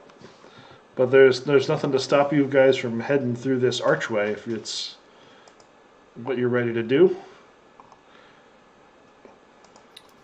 Yeah, well, I'm down for advance. Yeah, we'll head in. Okay. So you guys head through the archway, and you feel the slightest of pressure, almost like almost like you're trying to walk through water for a moment as you cross, and then you hear this inaudible pop. And you begin descending what looks like really well-made steps out of that knot stone that the bridge is made out of.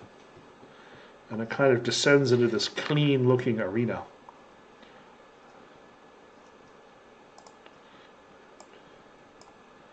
Clean-looking, but only for a moment. Do you guys see anything? There we go. See all of us. There it is. Briggles! Yeah, I don't think he's back yet, but I'll just set his token off to the side here. Ah, I got all excited. It's like perfect place for a goblin to show up. It is a perfect time for him to show up. Guess what I did? Oh, nice. Can I call for a bio break? Yes, I was actually just going to suggest one. So Cool. Perfect. Awesome. all right.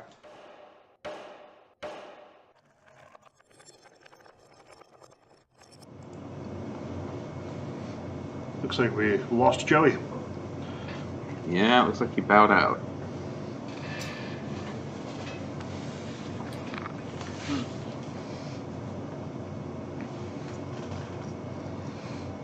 It's on the weapon gem.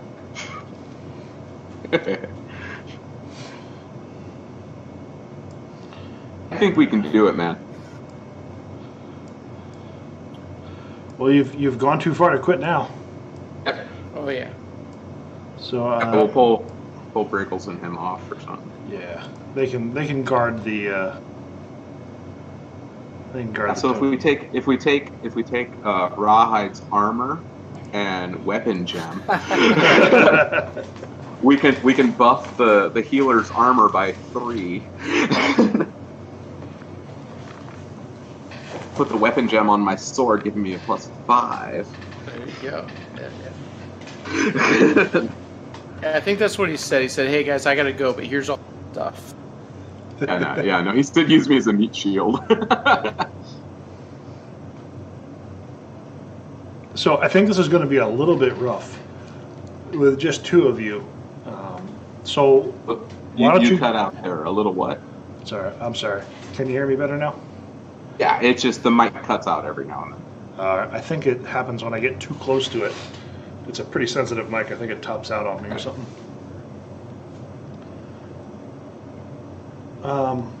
Yeah, so this might be a little bit rough with just the 2 of you. So I'll tell you what, if Fan can't be in here. I was going to say, if Fan wants to join us. I was going to say, if you guys just want to give yourselves a flat +1 to all your rolls. Well, it's just the 2 of you. I feel like... Zach, you're cutting out. I couldn't hear anything you just said. I'm sorry. All I heard is if you guys want to, and then like every other syllable.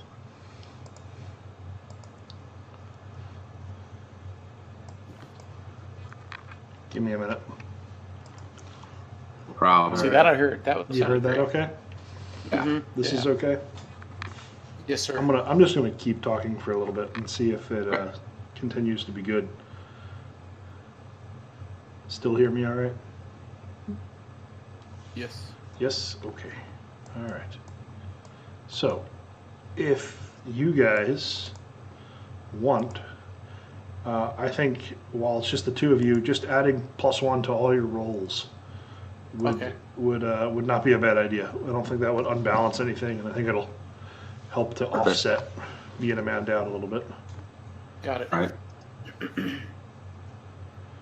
And I'm gonna turn the sensitivity on my mic down real quick here. That's why I like Hangout. It works really well for audio, especially. Yeah. But this has done really good so far, so I think if we get a bunch of people talking at the same time, sometimes it overlaps and makes it hard. Can you guys still hear me talking? Testing 1 2. Testing 1 2. You guys hear me talking now? Okay. Yes, sir. All right. And I'm clear. I'm not crazy high or anything like that. No, sounds good. Whether you are is totally up to you, sir. I'm crazy drunk, so since I sat down. Oh man, that happened to me a couple of nights ago. Yeah. Sat down, had Well, a beer, started writing these maps, and then the beer kicked in. Whew. I didn't use those maps. awesome. All right, so everybody's back and ready? I am here. Okie dokie. So as you descend down through this not quite stone passageway, you can see a room ahead, and it is just slick with blood. And there are these strange pillars, which are not quite stone, and they go from floor to ceiling, and they almost shine, almost like they're made of some type of quartz or some kind of unrefined metal almost. And the light is still lacking. And with that, we will begin with Haraka. You are up first, sir. And I just remembered what we've been typing about all week. Hard. All right. It's going to be interesting. And kind of examine the pillar that I've never seen. So int or wisdom, whichever you prefer. I will do my int with my additional +1. Thank you, sir. Yeah, total mystery. No idea. Yeah, but you're right. I have never seen this. And as you get farther in, you see that there's some type of well or hole in the ground up ahead. And also you see that one of these pillars passes through some bizarre machinery that seems to kind of clank every once in a while. And, you know, it seems like it's processing something. And you can also hear a strange munching sound that is not entirely unlike what you heard when you were crossing the bridge. Great. That brings us to Falco. Go tread carefully. All right, Falco's going to make his way on up here. And as he comes up to the pillar, he wants to put his hand on it. You said it doesn't look like stone, but what is it that gives it away that it may not be stone? It's hard to say just why you don't think it's stone, but as you press your hand on it, it's smoother than stone would be. It doesn't have the tool marks the way shaped stone would have, but it doesn't have a rough finish the way real stone would be. It's almost like somebody made something out of metal, but is making the metal look like stone. Gotcha. Okay. I tell it quartz or something. So that's my whiz roll to understand what it is, and I just don't understand. I tell Haraka, yes, it's definitely not stone.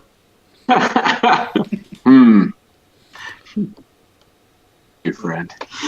So as you are pondering that, you feel this not stone pillar vibrate ever so slightly, and then you hear a loud crack like thunder come from this direction, and ever so briefly this door brightens, and you can see the seams kind of lit from behind. Oh shit. Shedding a little bit of light on the area.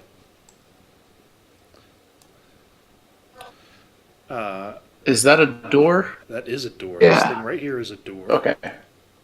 You said there was a light source behind it coming this way? Yeah, it flashed for a moment, like a crack of lightning happened behind that door.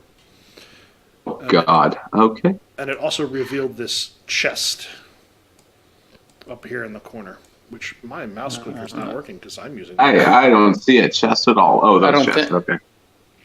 Oh, okay. And farther north, you can begin to hear some mumbling from the direction of that chest as well. And Haraka, that brings us to you, sir. Well, Banana will put us right in front of that door. Yeah, this place is big. There's nothing small about this room. Oh, I'm on the wrong clicker now. Coming from over there, a hidden position from the door behind this pillar.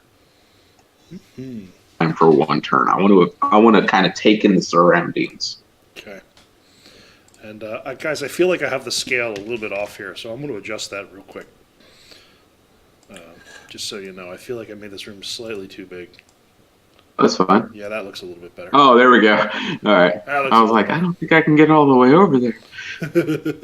Right in front of the door. I'll stick to what I did. Okay. All right. So yeah, from there you can see like these kind of weird mushrooms growing on the stone, and you see these strange piles of rock all around. And it looks like something is fighting here, and someone is just bringing in this stone debris and leaving it around. Is there anything up? Say that again? Is the ceiling? I didn't catch Is there that. anything above us? Yeah, there is a ceiling. The ceiling stands maybe 10 feet over your heads. And Is it solid, especially over like the pit?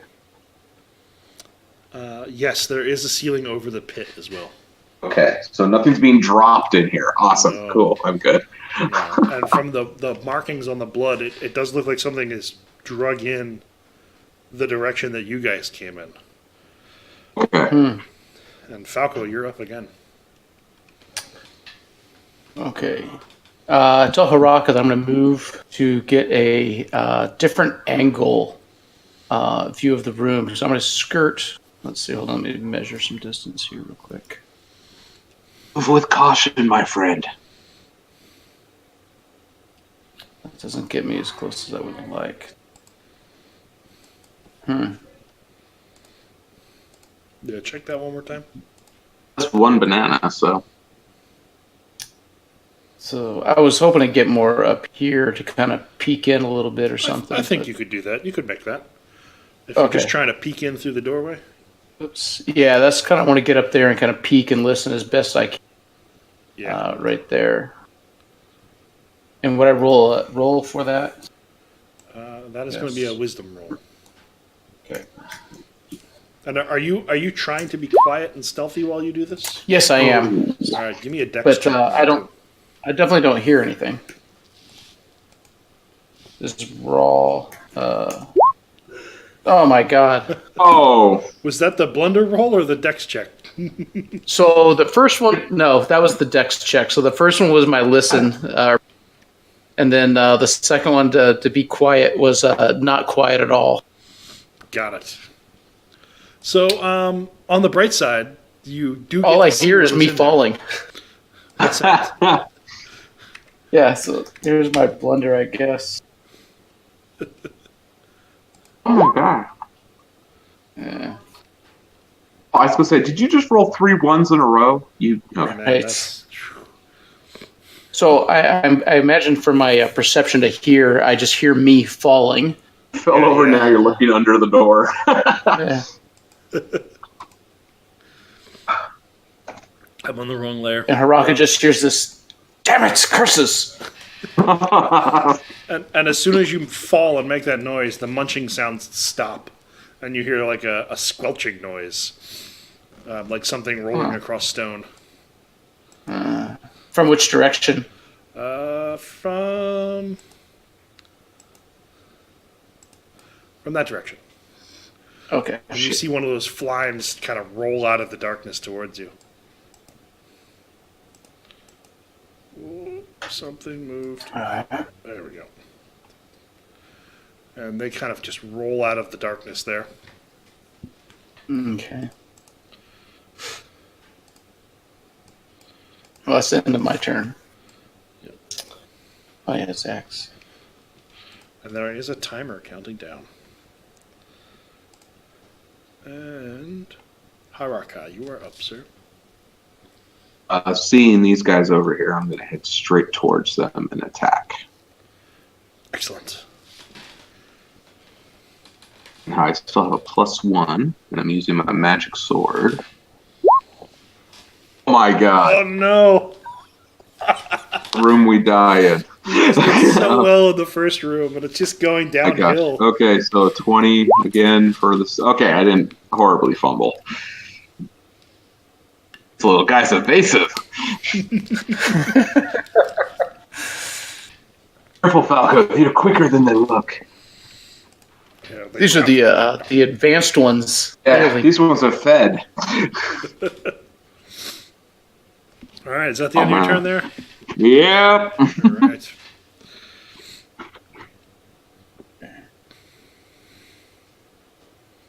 Oh. Yeah, keep counting that. Keep counting that battle fury, by the way. Yeah, Let's keep that that's one. All right, Add up by one. Advance roll by 1 point. Let's Plus see. 2. What am I going to do? One is typing. Let's see. All right, I'm just going to run over here this way. So I'm going to run across the doorway towards these chests.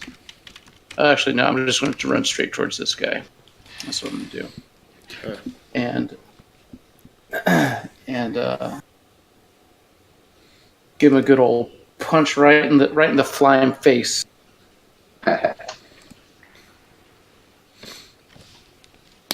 Not a 1, bud. Not a 1. Oh my god. Oh my god. Wow.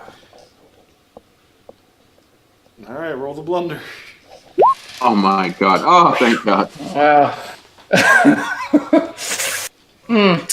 Yeah. I'm going to chalk another one up to Battle Fury there. Yeah. Mm-hmm. Yep. Before the big boss comes. Yeah, right. Oh, man. Hello. So I punched, but again, these guys are the advanced, really mobile and agile. Oh yeah, man, they're just rolling, and juking and dodging. Oh, god, how many ones in a row is that now? 1, 2, 3, 4. That's like 4. He's had 4 in a row. That's terrible. This is gonna be rough if these ones keep up. Need to buy some new dice. Yeah, so Falco, the one on you, tries to bite you, but his advanced skills are getting in the way. But the one just next to straight dexterity. the one next to Haraka is seems to be figuring things out a little bit better here. And does an 18 hit? I think we lost him. I think we did too. Oh no! No! All right, well. Well, is he in? Here he comes. Oh, there he comes. Okay. Oh, there we go. Oh god, man, I don't know what. All of us. Did you roll a 1 on your mic check? Yeah, I rolled a 1 on my mic check. I went to click on something and it like completely loaded a new screen. I was like, no. So while you were gone, a fly jumped on your face and bit you for 1 point of damage. Awesome. So he's really within close range to me. Yes, that's good to know. He is. And all right, so that's 1. He bites you, and then after they both attack, they both kind of immediately roll back towards this pile of bones and stone and sit on top of it again. Right. Timer ticks down, and I need to check my notes so quickly.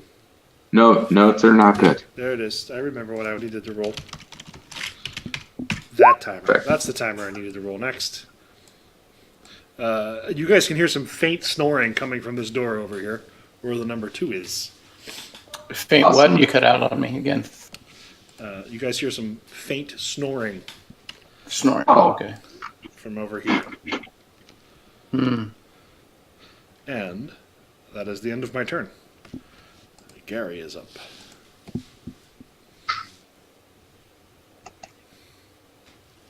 So I look over at Falco and I say, Falco, check those chests over there. I head towards these guys. Second level, I'll cast Immolation on myself to do 2d8 plus 4 damage. Let me find my roller. Oh, God, this reset everything. There we go. Get that. That immolation spell. And I have a... Yeah, I love emulation spells.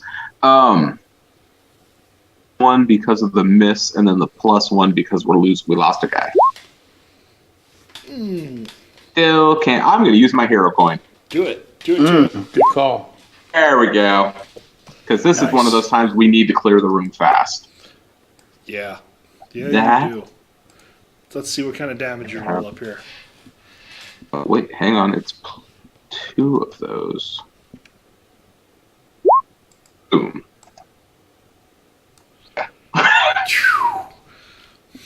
Now you're getting it back. 18 damage.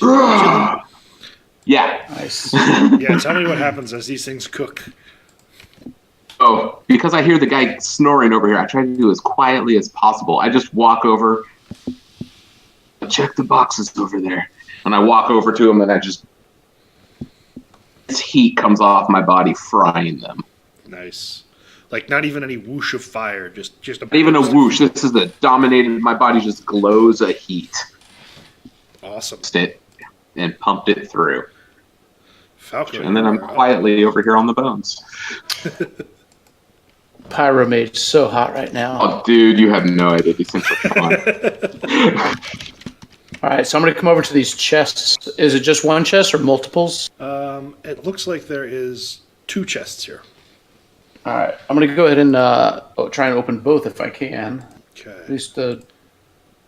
Oh, give me a wisdom check.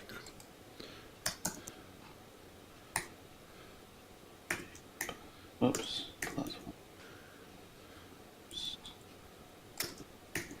So my natural bonus plus. Dang it.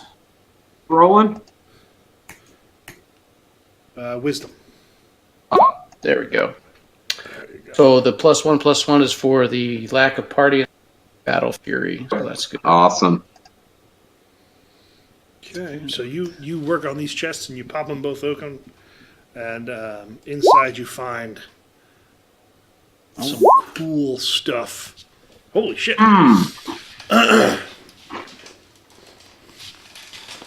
That's nice. That is what It's you find definitely inside, nice. sir.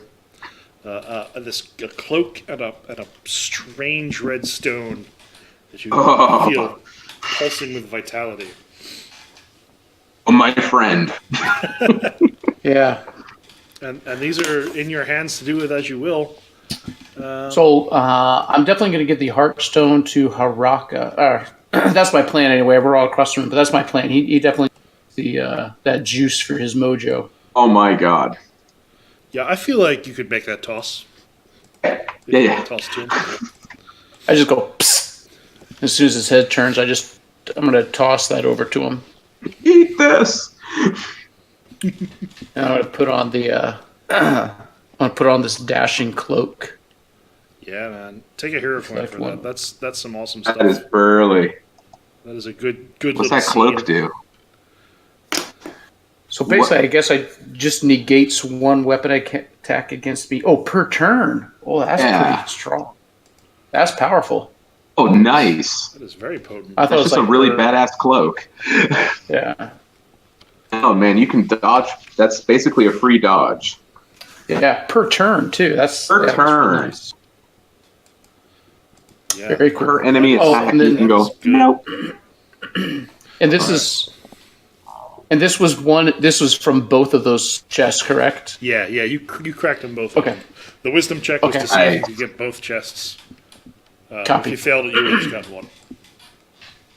So, all right. So as you toss that heartstone over, you hear another big, loud, thunderous crack come from this doorway, and another bit of light shines through the seams of it. And you hear kind of a hopping, flopping noises coming from inside. And from this doorway, the snoring abruptly stops, and you hear a voice inside go, "Hey, did the lightning machine break? It's too quiet. Wake up. Make me breakfast." And now that you are both standing very close to this door here, you hear soft chanting from within and a strange whirring, clicking noises from beyond. And that brings us back to Haraka. Yep, you have a question? Yeah, was this making any noises? I know you mentioned this had been doing something. You said it was a type of machine. Yeah, it looks like some strange kind of furnace, maybe. It doesn't seem to be putting out any light, but There's a small amount of warmth emanating from it. You can't quite see where you might put fuel into it. Okay. Okay. Oh, we've got north, east, and west. I point towards the one where we heard voices coming out of. As in, like, One? let's take care of these guys because they'll be on our behind soon, I'm sure. Okay. Here and take a position by the door and make a Constitution check to bring my hit points back. That is a wise decision. All right, you make your roll, and then Falco, what would you like to do, sir? Does equipping that Heartstone buff Oh, you I up? failed on that. Oh, I'm going to man. pause on your question for a minute and go back to Gary here at his 1. Oh yeah, I crit failed that. Oh, hang on, let me take my bonus off and just roll a straight d20 to see how bad I failed. Right. Okay, not that bad. Not I just didn't heal. I'm still at 17. And yeah, no action necessary to equip those items. Mark. Nope, him taking the putting on the that Heartstone, that just gives him the extra 10 hit points. Yeah. Yeah. Okay. Yep. Put it to my chest and absorb it. All right. So I'm going to move over here and take up position on the other side of the door. Okay. And might as well at this point too. Oh no, I moved too far to roll. Never mind. Yeah. All right, that looks like it's my turn. I would like both of you to give me a dexterity check. Oh, awesome. I this is- suck at that. This is the being sneaky part. Oh, man, perfect. You are Good both job. golden. Yeah, Oh, man, that is well two timed. ogres. So Done this before. the door opens up, and you see another one of those ogren kind of like standing in the doorway, looking around, but not quite stepping out. And he turns back to his friend and says, where'd the little gumballs go? I don't see them out here anymore. And the other guy goes, I don't care. I'm hungry. And you see a small fire is kind of crackling over here. Bloop, bloop, bloop, right about there. And I need to roll a new timer. And you guys have a distinct benefit here of not being spotted. Yeah. So, Haraka, you are up again. How do we want to do this, man? So we know we heard at least 2 voices in that other room. Yeah. They were pretty formidable that fighting that one. I'm wondering if somehow can we use this pit to our advantage and maybe get them to fall in there or something. Not really good with those kind of spells, but I can try. You know, I can get on the other side trying to lure him over. I'm going to use my intellect roll. With the new magic, I can use my wisdom or my intellect to try to create a spell.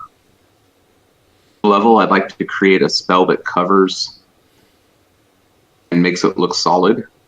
Okay. Or maybe it makes it look like it's over here. That way he thinks he's got flat, because he's used to seeing a pit. Here. I think either of those would be a level 1 spell. Okay, so I want to try to make it look like the pit's right here. Okay. And I'm going to try to create an illusion, we'll say. I like that. Give me that check. Boom. Ooh, All right, beautiful. All right. Yes, Falco, go over there and stand like you're just waiting. Okay. So if I remember, how far is that? And I'm remembering, And I'm going to this from- step back here and twiddle my fingers in that direction. I don't have a fancy spell for this one because I'm creating it off the fly. I'm going to move all the way over. Now, my memory of spell creation is that creating the spell is an So action, That'll be my turn. right? Falco's going to move all the way over here and start, clapping his hands, jumping up and down. He even turns around, wags his rear end at stuff, trying to cajole him and lure him over.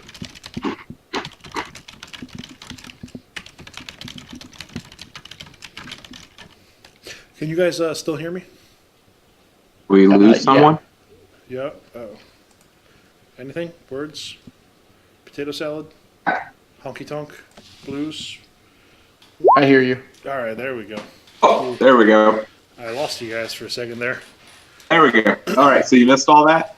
We succeeded left and right. I heard 3 guys are in the pit. No. I heard you guys, and I heard your spell. And Oh, okay. my recollection of spell creation was that creating the spell is an action, and then casting it is a second action. But my memory is from playing in the beta test, and I don't remember. Yeah, so now you create a spell, and I believe it happens when you create it because you're casting it as you're creating it. Okay. I've been able to use spells on the fly in that aspect. All right. Cool. Interesting spell play. But I can only hold up to 3 created ice spells at a time, and then I have to start deleting them as I go. Are you able to turn those into permanent spells at all, or is it on the fly? I think with level advancements, I would have to level advance and then talk with the DM about story and if I want to keep it, I have a character in a different game that uses a time-based spell, and I can use that to rewind damage as a healing ability. That is. Depending on if you roll it wrong. If you roll a 1, you're screwed. All right. So you move the pit. Hey, that's entirely too big. That'll work. That's a little bit better. And I think we're just going to throw this guy down here Perfect. to cover up. Make it look like a fake hole. Yep. Oh, crap. Falco disappeared. That's that stealth roll. Yeah. You're a ninja.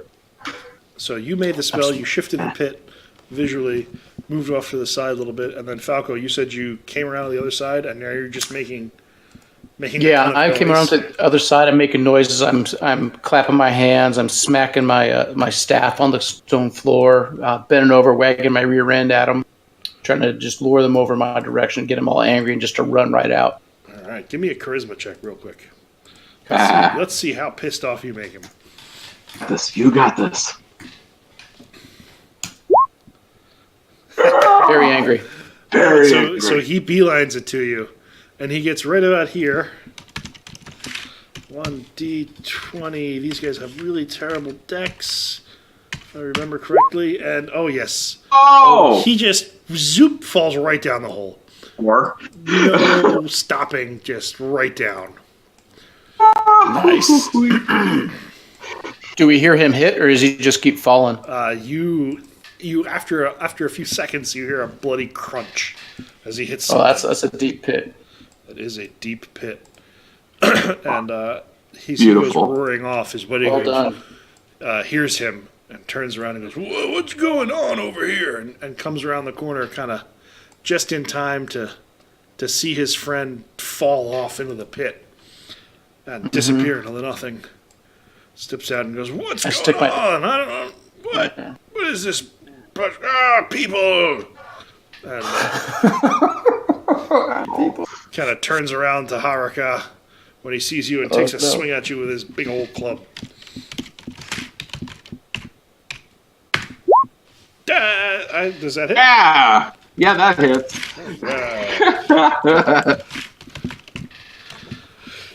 1d6. 19.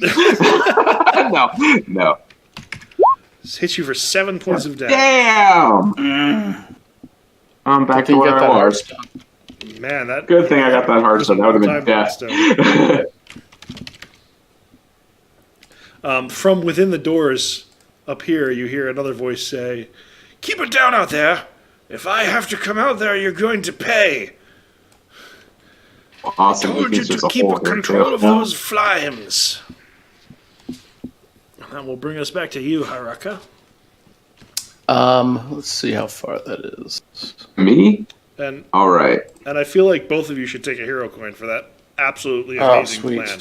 So, I'm going to skirt along the edge of the fake pit and hunker over here, seeing if I can make him come this way. Okay. Just look at Falco with intensity, like, let's keep this up. Let's keep this up. We got this. Mm-hmm. Give me a charisma check. Let's see if you can't. Charisma or intelligence, either one. See if you can pull off the bluff. I've got an amazing intelligence. Ooh. All right. I may have stepped on the edge of the pit. Leave me alone.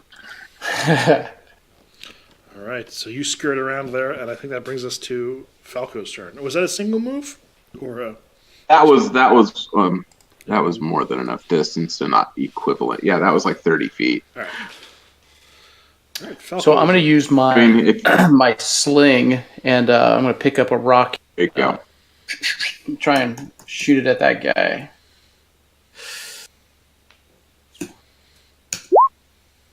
Nope.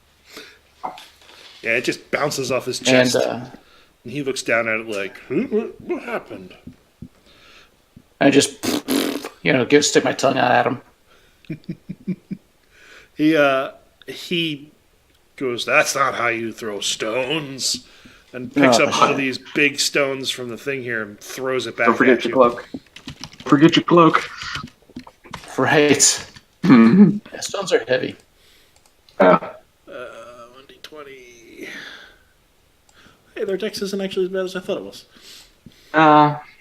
Probably not. And rolls a 1. Oh! Nice. Put on a lot of ones going on. Awesome. So he chucks this stone at you, and it also whizzes past. And he picks up another one and starts moving towards you. Mm-hmm. And he gets to right about there, and he stops for a moment and looks down at the floor like he thinks something is up. Something complicated is going on in his brain. This timer ticks down. And Gary, you are up again. Mm-hmm.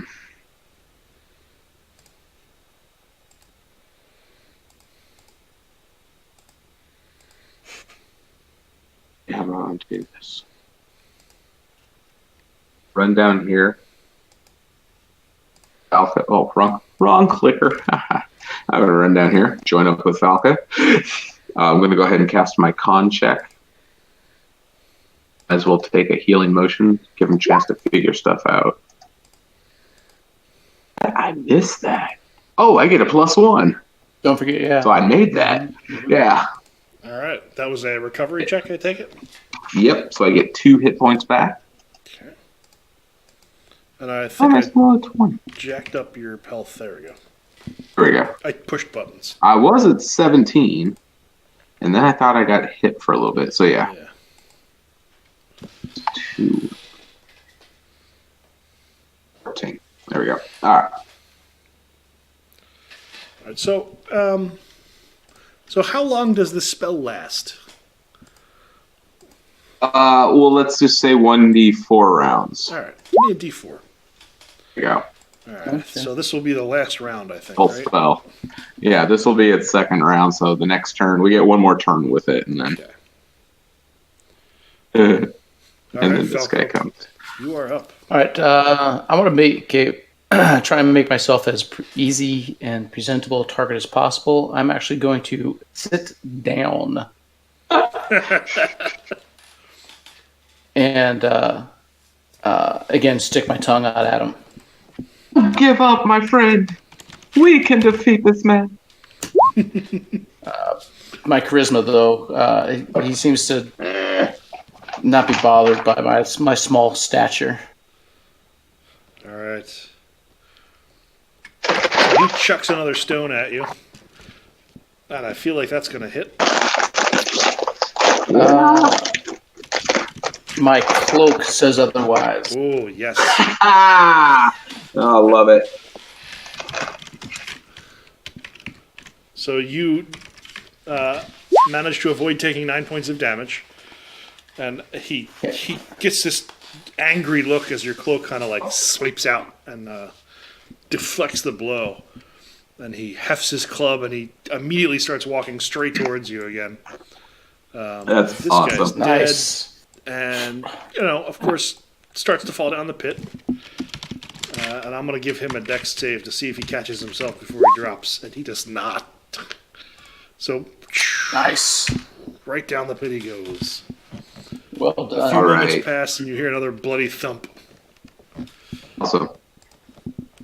And almost in time with that thump is another crack of light from this room. What was that? Bolt of thunder. Oh, it was thunder? Yeah, like it sounds like there is lightning happening in that room. That's going to be fun. So I'm going to ask, hey, Haraka, do we want to check out these mushrooms to try and heal you up? Here and I just try and do a little healing word on or a touch I on think you. we should take this opportunity to just do a little bit of healing work. Okay. Do you want to try eating some mushrooms? I don't know if those might be. I will. You and I can both make wisdom and int checks on those mushrooms to see if they can help us or hurt the enemy. Cool. Let's do that. All right. So we'll move over here and make int checks and wisdom checks. All right. So you guys go right ahead. I got an 18. 19. 18 and a 19. So yeah, these things are Holy not shit. harmful. And in fact, you find another.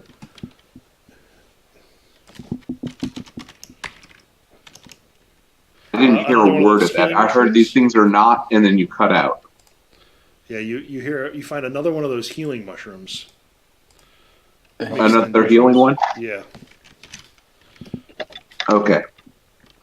and you also find. Give me just a moment. I have to remember what it's called. While I look at it.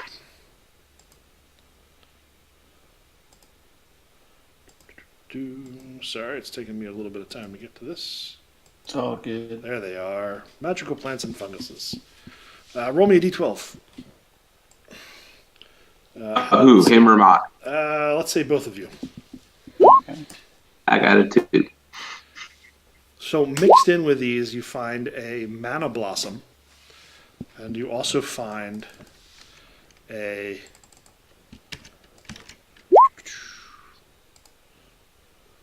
A blue game that just 6, which is a mage's falm. Another type of strange mushroom. looks like a fake heartstone. It is like a fake heartstone. Yes, it is. It is a. Oh. It is 10 points of health to use only for spells. And once it's out, it's out. Oh, that's cool. That's cool. And the other one's an awesome heal ability. That is Yeah. great.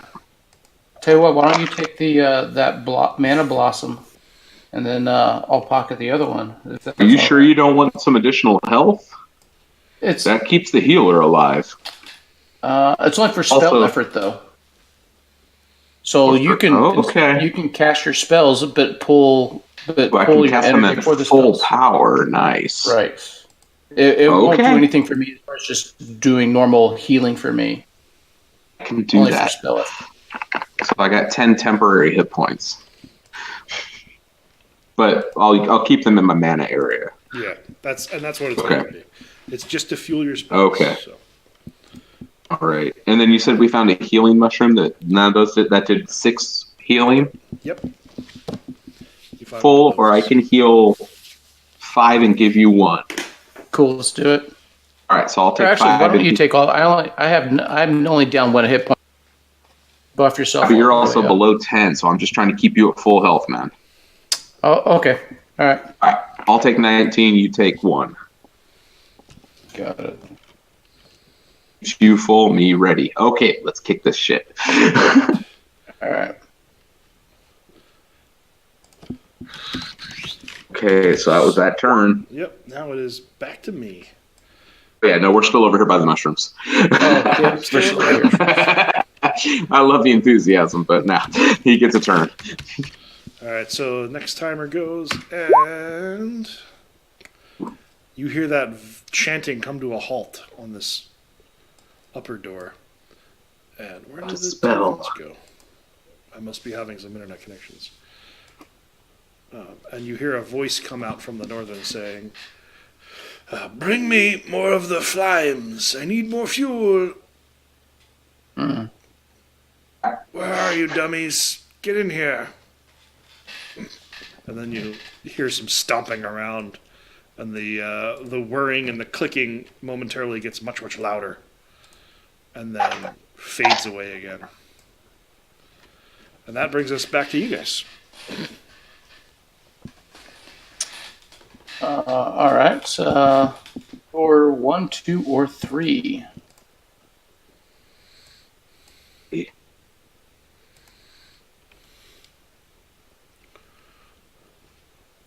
Where do you want to go, Gary? The chant just stopped, which means there was a spell going on up here. But there's lightning bolts over here. Lightning might potentially be useful. Yeah.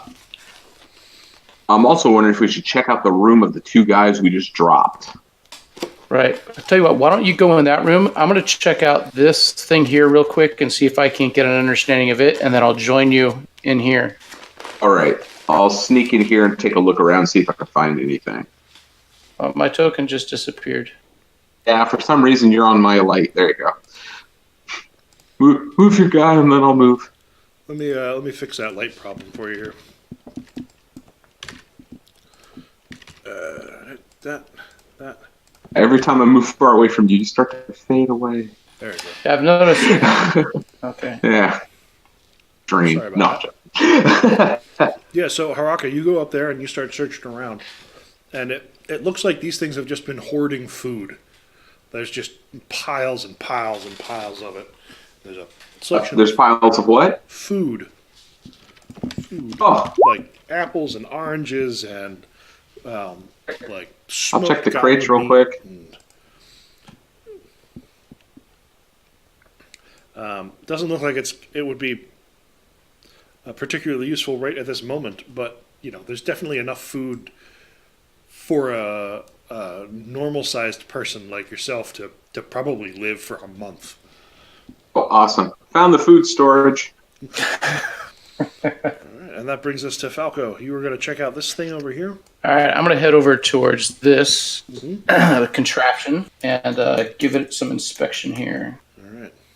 Interwiz. No. I have no idea. You know what? I'm going to... Yeah. You know what? I'm going to try my hero coin on that. I'm really curious. Okay.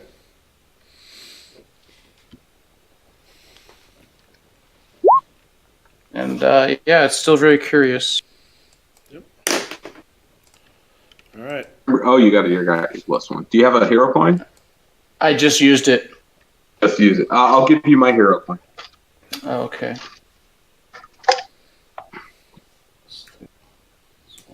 All right, thank you. Yeah. 18. There you go. So this is definitely some type of engine, or perhaps some type of way of powering an engine. And it looks like the feeding for it is someplace else, but you definitely get the feeling that this thing has a great deal of pressure and potential energy within it that might rupture explosively if it were struck with appropriate force. Oh, that's beautiful. Are there any buttons or levers? No, there doesn't appear to be any kind of controls. At least nothing that makes any sense to you on this thing. Yeah, I will... there does appear to be some type of gauges or dials or some type of display giving information about what it's doing, but none of them make any sense. They're all written in some strange alien language or some bizarre mystic runes that don't follow anything you've seen before. I tell Harak it's a worry contraption. There's a lot of pressure in there. I could tell. It feels pressurized because of the pressure. All right, so my timer's No ticked more down. build. Things happen in the background, and Haraka, you're up.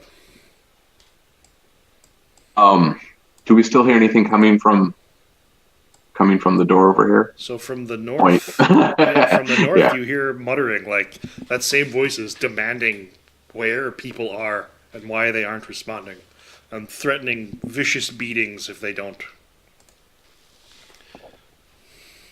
comply. I want to try to cast that illusion spell again. Put an illusion of myself and in front of the pit. All right, give it a roll. Boom. Nice. That'll do it. Hi, Falco. So this Take a version step of you back. is fake. So you should have 2 tokens you can control. Yeah. Oh, the one with the little black thing is the fake one? Yes. The kitchen. And why don't you give me a D4? Let's see how long it'll last. Grounds. Sure. There we go. Get yourself scarce, Falco. Copy. All right, your turn, Falco. My turn. I'm going to come behind the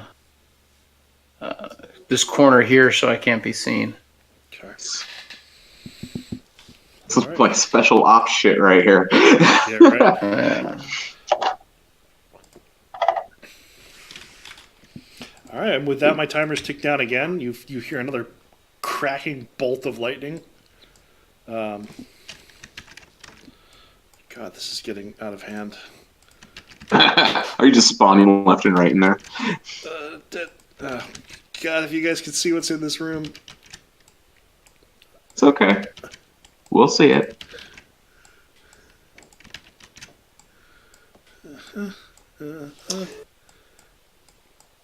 right. And then this northern door comes open. And bear with me here. I gotta move around and push the buttons. And there we go. There we go. That doesn't Uh-oh. look good. And from within, you see another ogre, much larger than the others, and its head is very cleanly shaven, and it has this huge sword kind of hooked on its belt. And behind it is this strange glowing contraption that seems to whir and click and is hooked up to some crystal of some kind.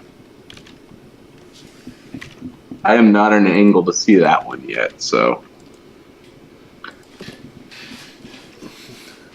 And he steps out and he looks this new creature who is wearing much finer clothing than you would have ever expected to see on an ogre. Its head clean shaven, its tusks gleaming and sharp and strangely clean. It steps out and it looks around the room and it sees your illusion and points one finger at it and says, "You have come to serve me, I see. Very well. Go fetch me more flimes." And then stares at your image for another moment. Goes, why aren't you responding to me? Ah! I'm done with you. And proceeds to give it a kick.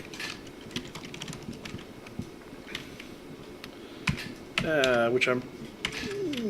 In trouble typing there. There's lots of typing. There we go. And Lots he of just typing. puts his foot right through your... Oh God! God, does he put everything into it? Yeah, he lands this perfectly balanced kick right into the center of your illusion, and There's nothing there. Does he go through it? That'd be awesome. No. He mows this thing and just done. Yeah, the illusion is gone, and he is wise to what's going on now, and looks around the room and holds up his hand that's not resting on the sword, begins chanting some strange, weird spell.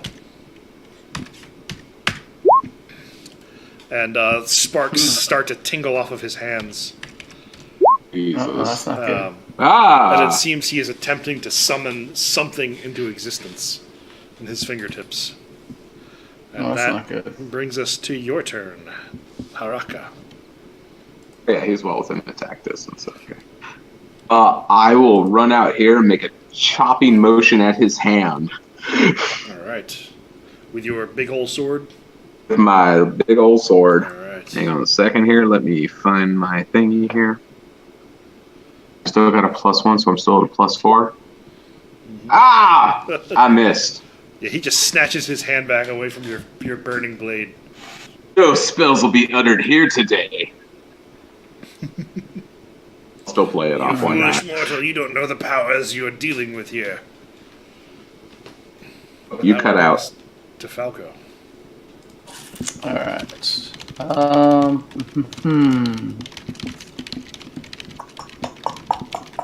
I'm going to let's see how far this is. Over here. Oh, banana.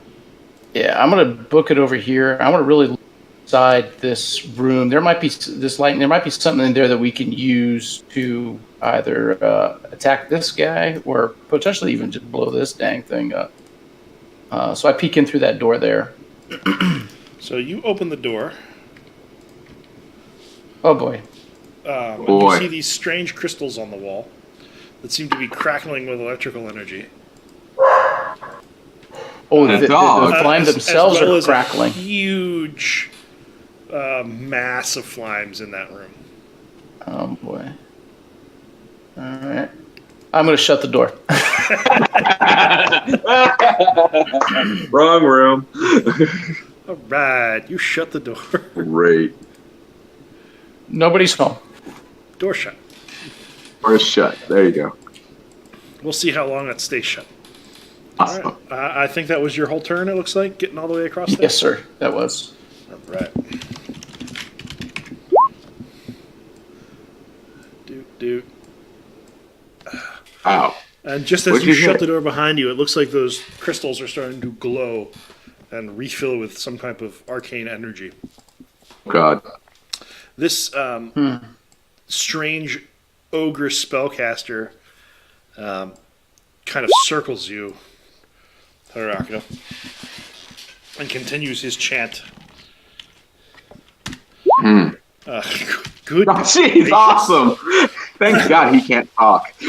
Lightning still crackling from his fingers and sparking and sputtering. He goes, the cube, it is draining my power. And then he raises one booted foot and attempts to stomp down on the ground with it, which he does because that's not something I have to roll for. So he slams his booted foot on the ground, issuing out a huge shockwave, much like the other ogres did. And you need to give me a con save, please, Haraka, or you will be stunned. Get a +1 for the room, right? Yep. So yeah, he stuns you with his stomp. I need some levitation boots. Yes. That looks like a good one. I don't know if they're in the system or not. Okay. Right. Stunned. Does that mean I can't attack, or does that mean I'm down? That means you lose your turn. Lose my turn. Lose your turn. Yep. So we go right to you, Falco.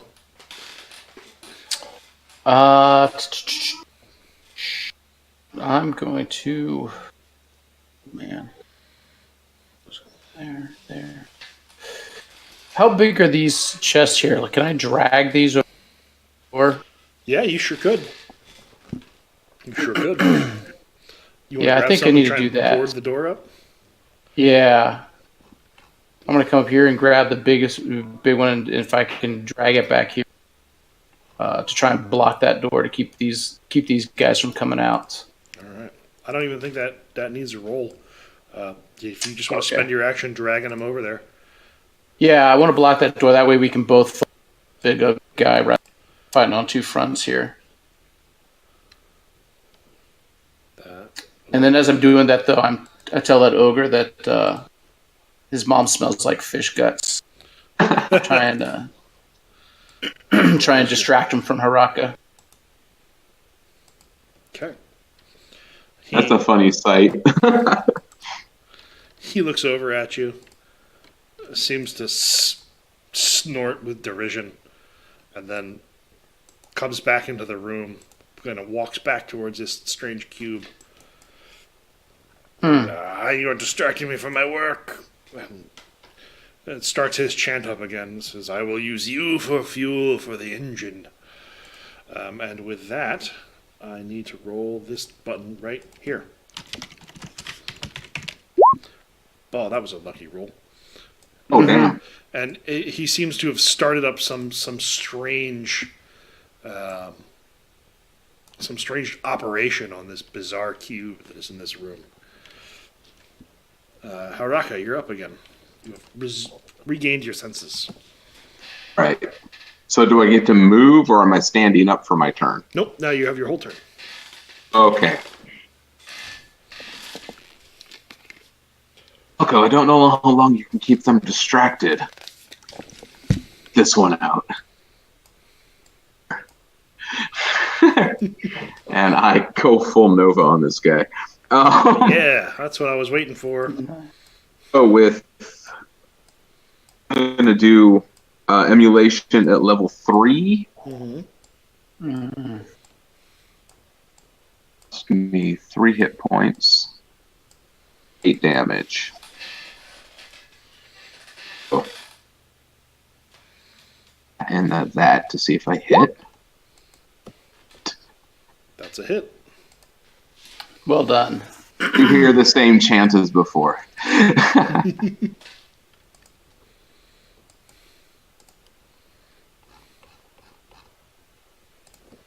You just hear from the distance, you hear, by fire be purged! All right.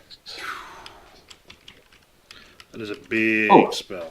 Nice. And then on top of that, he takes... I forgot. 4 damage.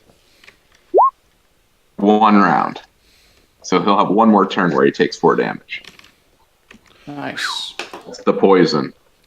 So altogether, 18 and 4 is 22 points of damage. Yeah, that got his attention. Whoa. You feel I like take you have 3. Struck a mighty blow against this guy.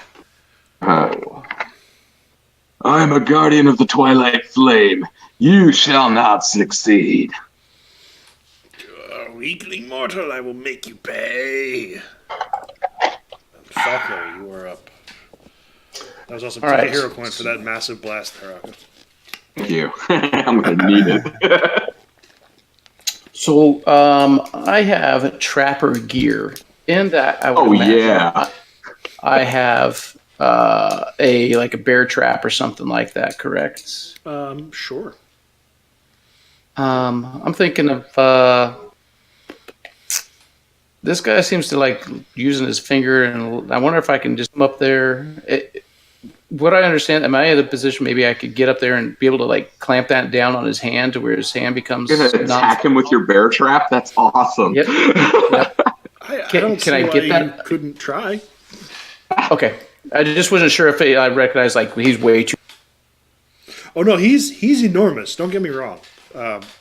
Okay. He doesn't stand upright in this room. He's kind of hunched over. Okay. With his shoulders pressed against the ceiling. So that's what I would like to do is I'm on gonna fire. run up there.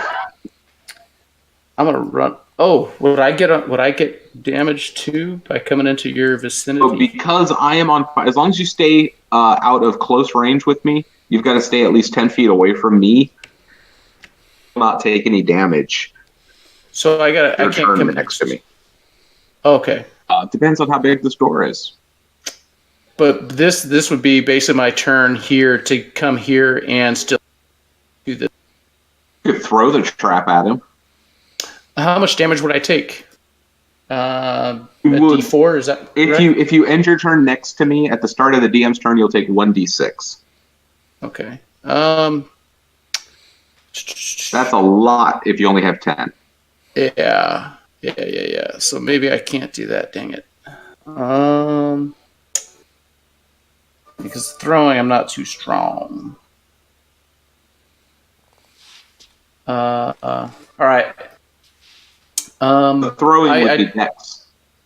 Yeah, I don't have any decks, so I just I come up here, get ready, and I tell you what I'm going to do. I need you to move him back. Got it. Okay. See what I can do. And so I'm going to hold my action. All right, that's your turn then, Falco? Yes, sir. Okay. All right. So another blast of lightning and crack of thunder happens in that room. The room back here? The door on. Yep. This guy takes another D6 and then another 4 damage of poison. All right. You would... D6 is a full 6. Wow. So he'll take 10 points this turn. So yeah. And how long does that? This is the only round it works. I rolled a 1 on the 1d4 for rounds. Yeah. So yeah, he burns and sizzles with that poison and roars. Anything flammable he's wearing catches on fire. Yeah, his fine robes have just burned down to embers now, and you can see that he's this heavily scarred and branded ogre. And you see these weird symbols on his chest and body that look like the symbols that are on that arch. And he goes, no, my work must be finished. And he brings that massive sword down on you, Araka. And does, that's the wrong button. That should hit. That'll definitely hit me. It's a +8, holy crap. Yeah, ogres, they don't mess around, man. Yeah, apparently. Hit me for 1. So he swings that big old sword at you and hits you for 8 points of damage. Awesome. And then he begins his chant, and his fingers move and twist as he attempts to summon whatever eldritch power it is he's trying to perform. And takes 1 more point of damage. I do, or he does? No, you do not. Neither does he, for that matter, because he did not succeed. 12. Alrighty. 12 does not succeed. We're at 14 in this room? Yeah. Yeah. And then he steps away. He goes, No, I cannot fail now. Are you afraid of me, boy? This time her decrements.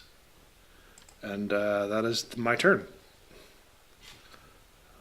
Haraka, sensing his as he leaves, walks up here, and I'll cast Blood Mist at 3rd level. Mm-hmm.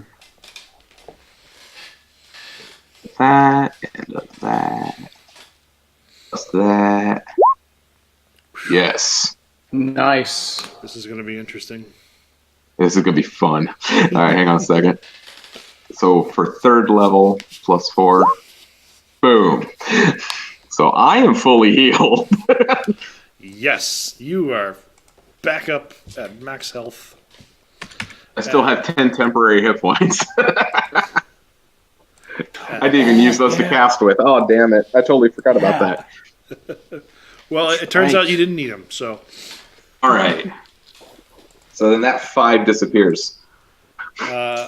So Wonderful. He's gone. You see, like, the last of his life shrivels out of his being. Okay. And this strange box, you feel it echoing in your mind because you're so close to it. It's whispering things to you.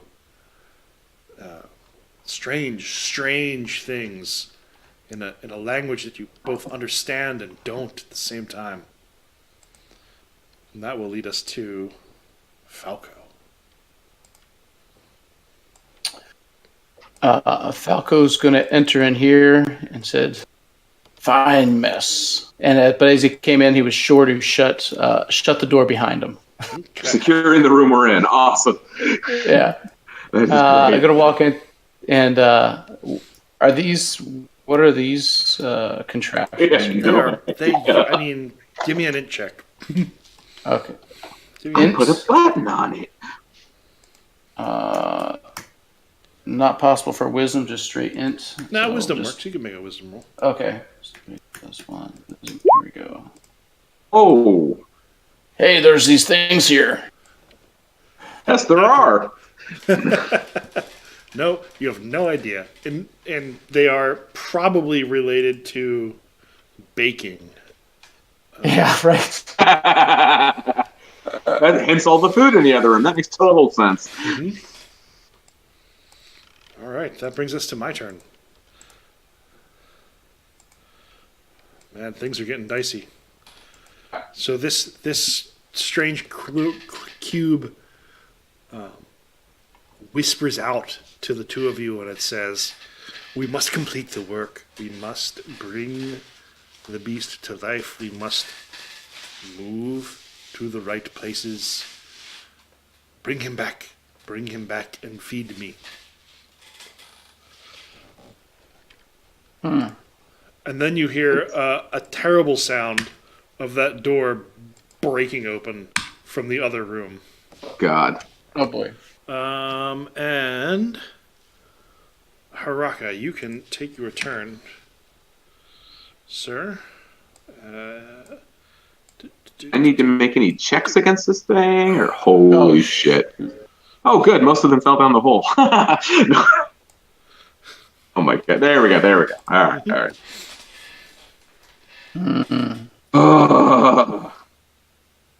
Go out there and blow up. You hear that you don't feel like anything is magically compelling you yet. But nothing's compelling me yet. Or shut, so we got a few moments. I have no problem destroying this thing. Falco, you? I don't like the way it's talking to me. Okay, that's all I need to know. It's an abomination.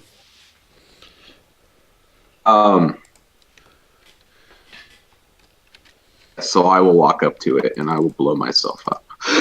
Okay, tell me what blowing yourself up means. Oh no, it's just I'm gonna cast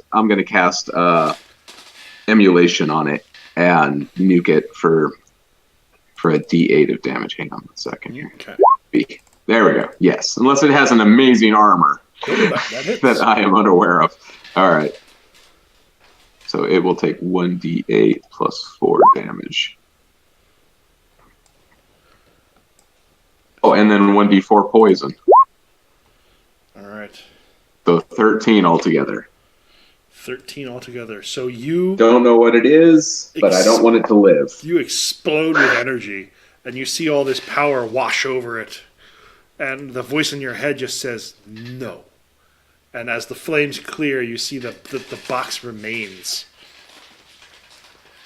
And you cut out. Does not seem to have any concern over the fact that you just hit it with that massive blast of energy.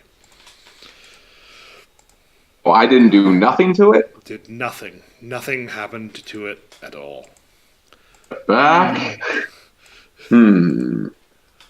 It is as if it decided to just wait until the harm was gone before continuing to be.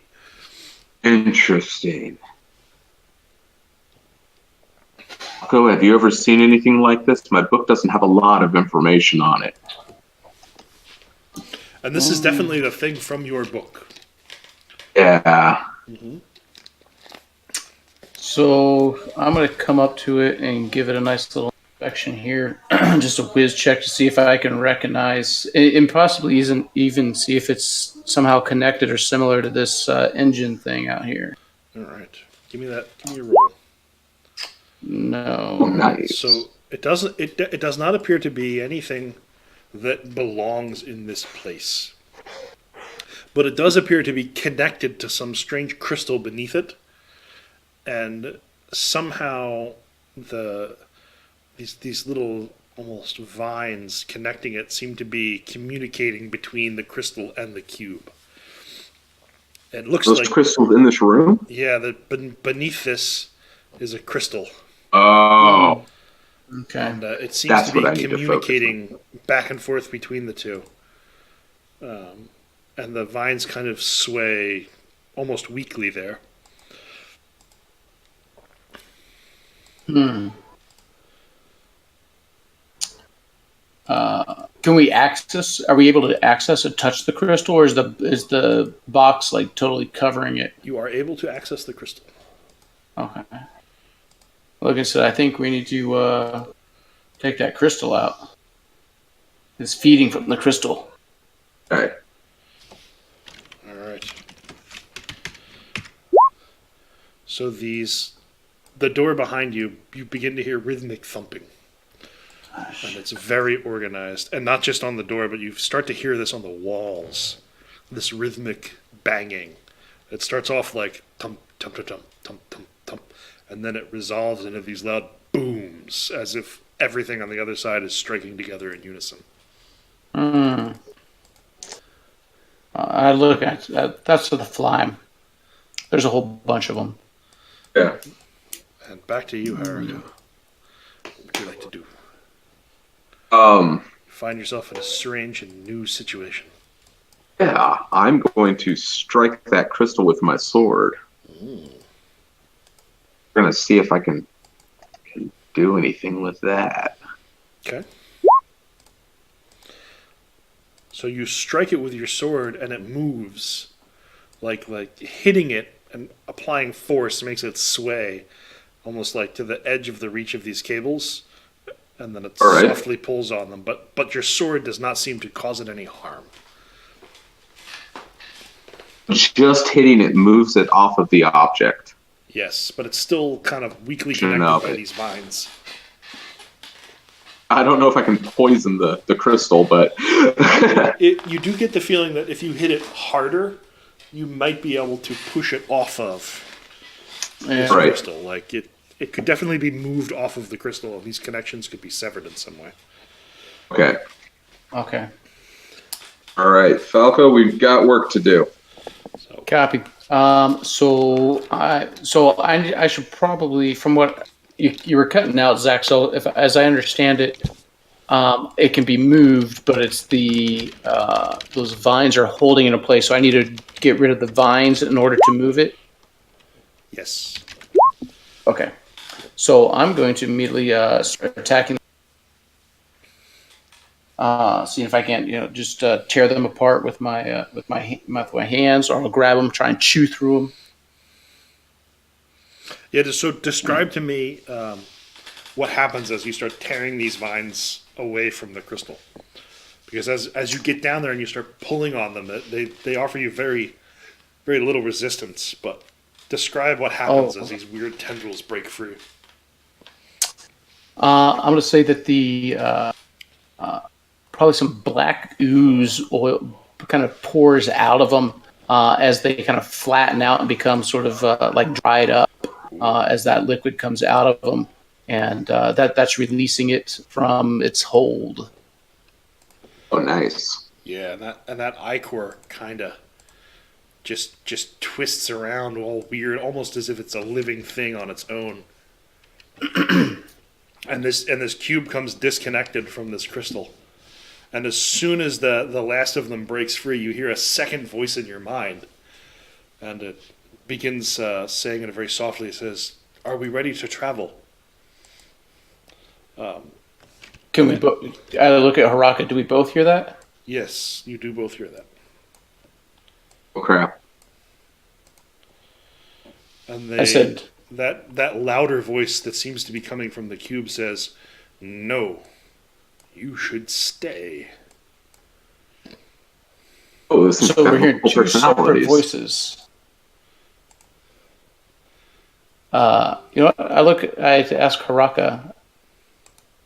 There's a whole bunch of flime outside that door. How adventurous are you? We need to separate this thing from this crystal before we're going to be able to do any probably damage to it. That's where my head's at. Yeah, and the cube is definitely separated from the crystal now. The cube definitely what, Zach? Is separated from the crystal now. Okay. Awesome. Now I will go and attack it with... Yeah, man. I will run up here, and I will Again, I'm going to do that at 3rd level. Oh, wrong button. Sorry. Well, that'll hit. That'll hit. I forgot to add all my fun stuff. Yeah, there's my attack. Hang on a second.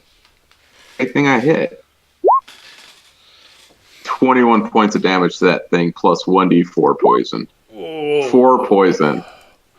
So yeah, Lasts for 4 rounds. Yeah. you Nova this thing, and it just like It's all ichor. I was like, fluids. the whole thing just almost seems to explode and then collapse in on itself, and the heat is just oozing off of it. And it drops to the ground as if it is lifeless. And the Fire roaring and the purges humming and the every clicking sin. stops. And you hear that softer voice come back into your minds one more time, and it says, "Are we ready to travel?"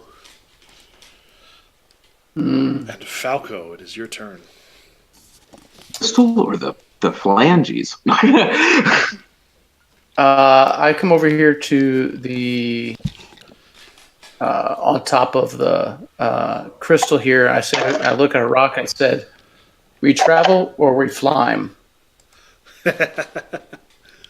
I love it. So as you do that, everything in the room seems to shift in a weird way. And you get this perspective almost forced into your mind of where you are on Alfheim, that you are beneath this massive wall. And then suddenly you have this memory of being above it and out in this great void, and things suddenly halting, like as if you came from the sky and slammed into the earth, and then a wall was built on top of you. Oh, wow. And A you memory notice from this thing or this thing? Whoops, sorry. I accidentally grabbed Falco.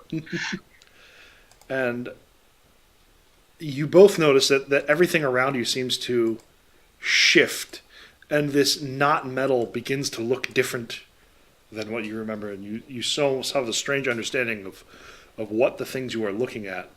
That the strange furnace is a generator, and that the bizarre Oh my god. steering devices. Oh my god. If I zoom out, yeah, this totally looks like a warp shell. And everything Out of game. everything kind of resolves in a strange way. Oh, yeah! Oh shit! Oh, that's badass.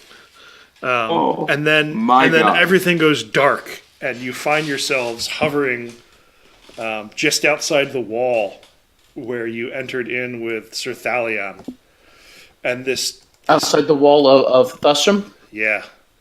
And this Okay. large gray creature is floating above you. Holy And crap, out of did this we just small free a model, you fucking just see warp these shell? dried up, dissected flimes falling out. It's purging itself. And you feel this warm thanks emanating off of it. Oh wow! Oh, wow. And gentlemen, that is our game for the night.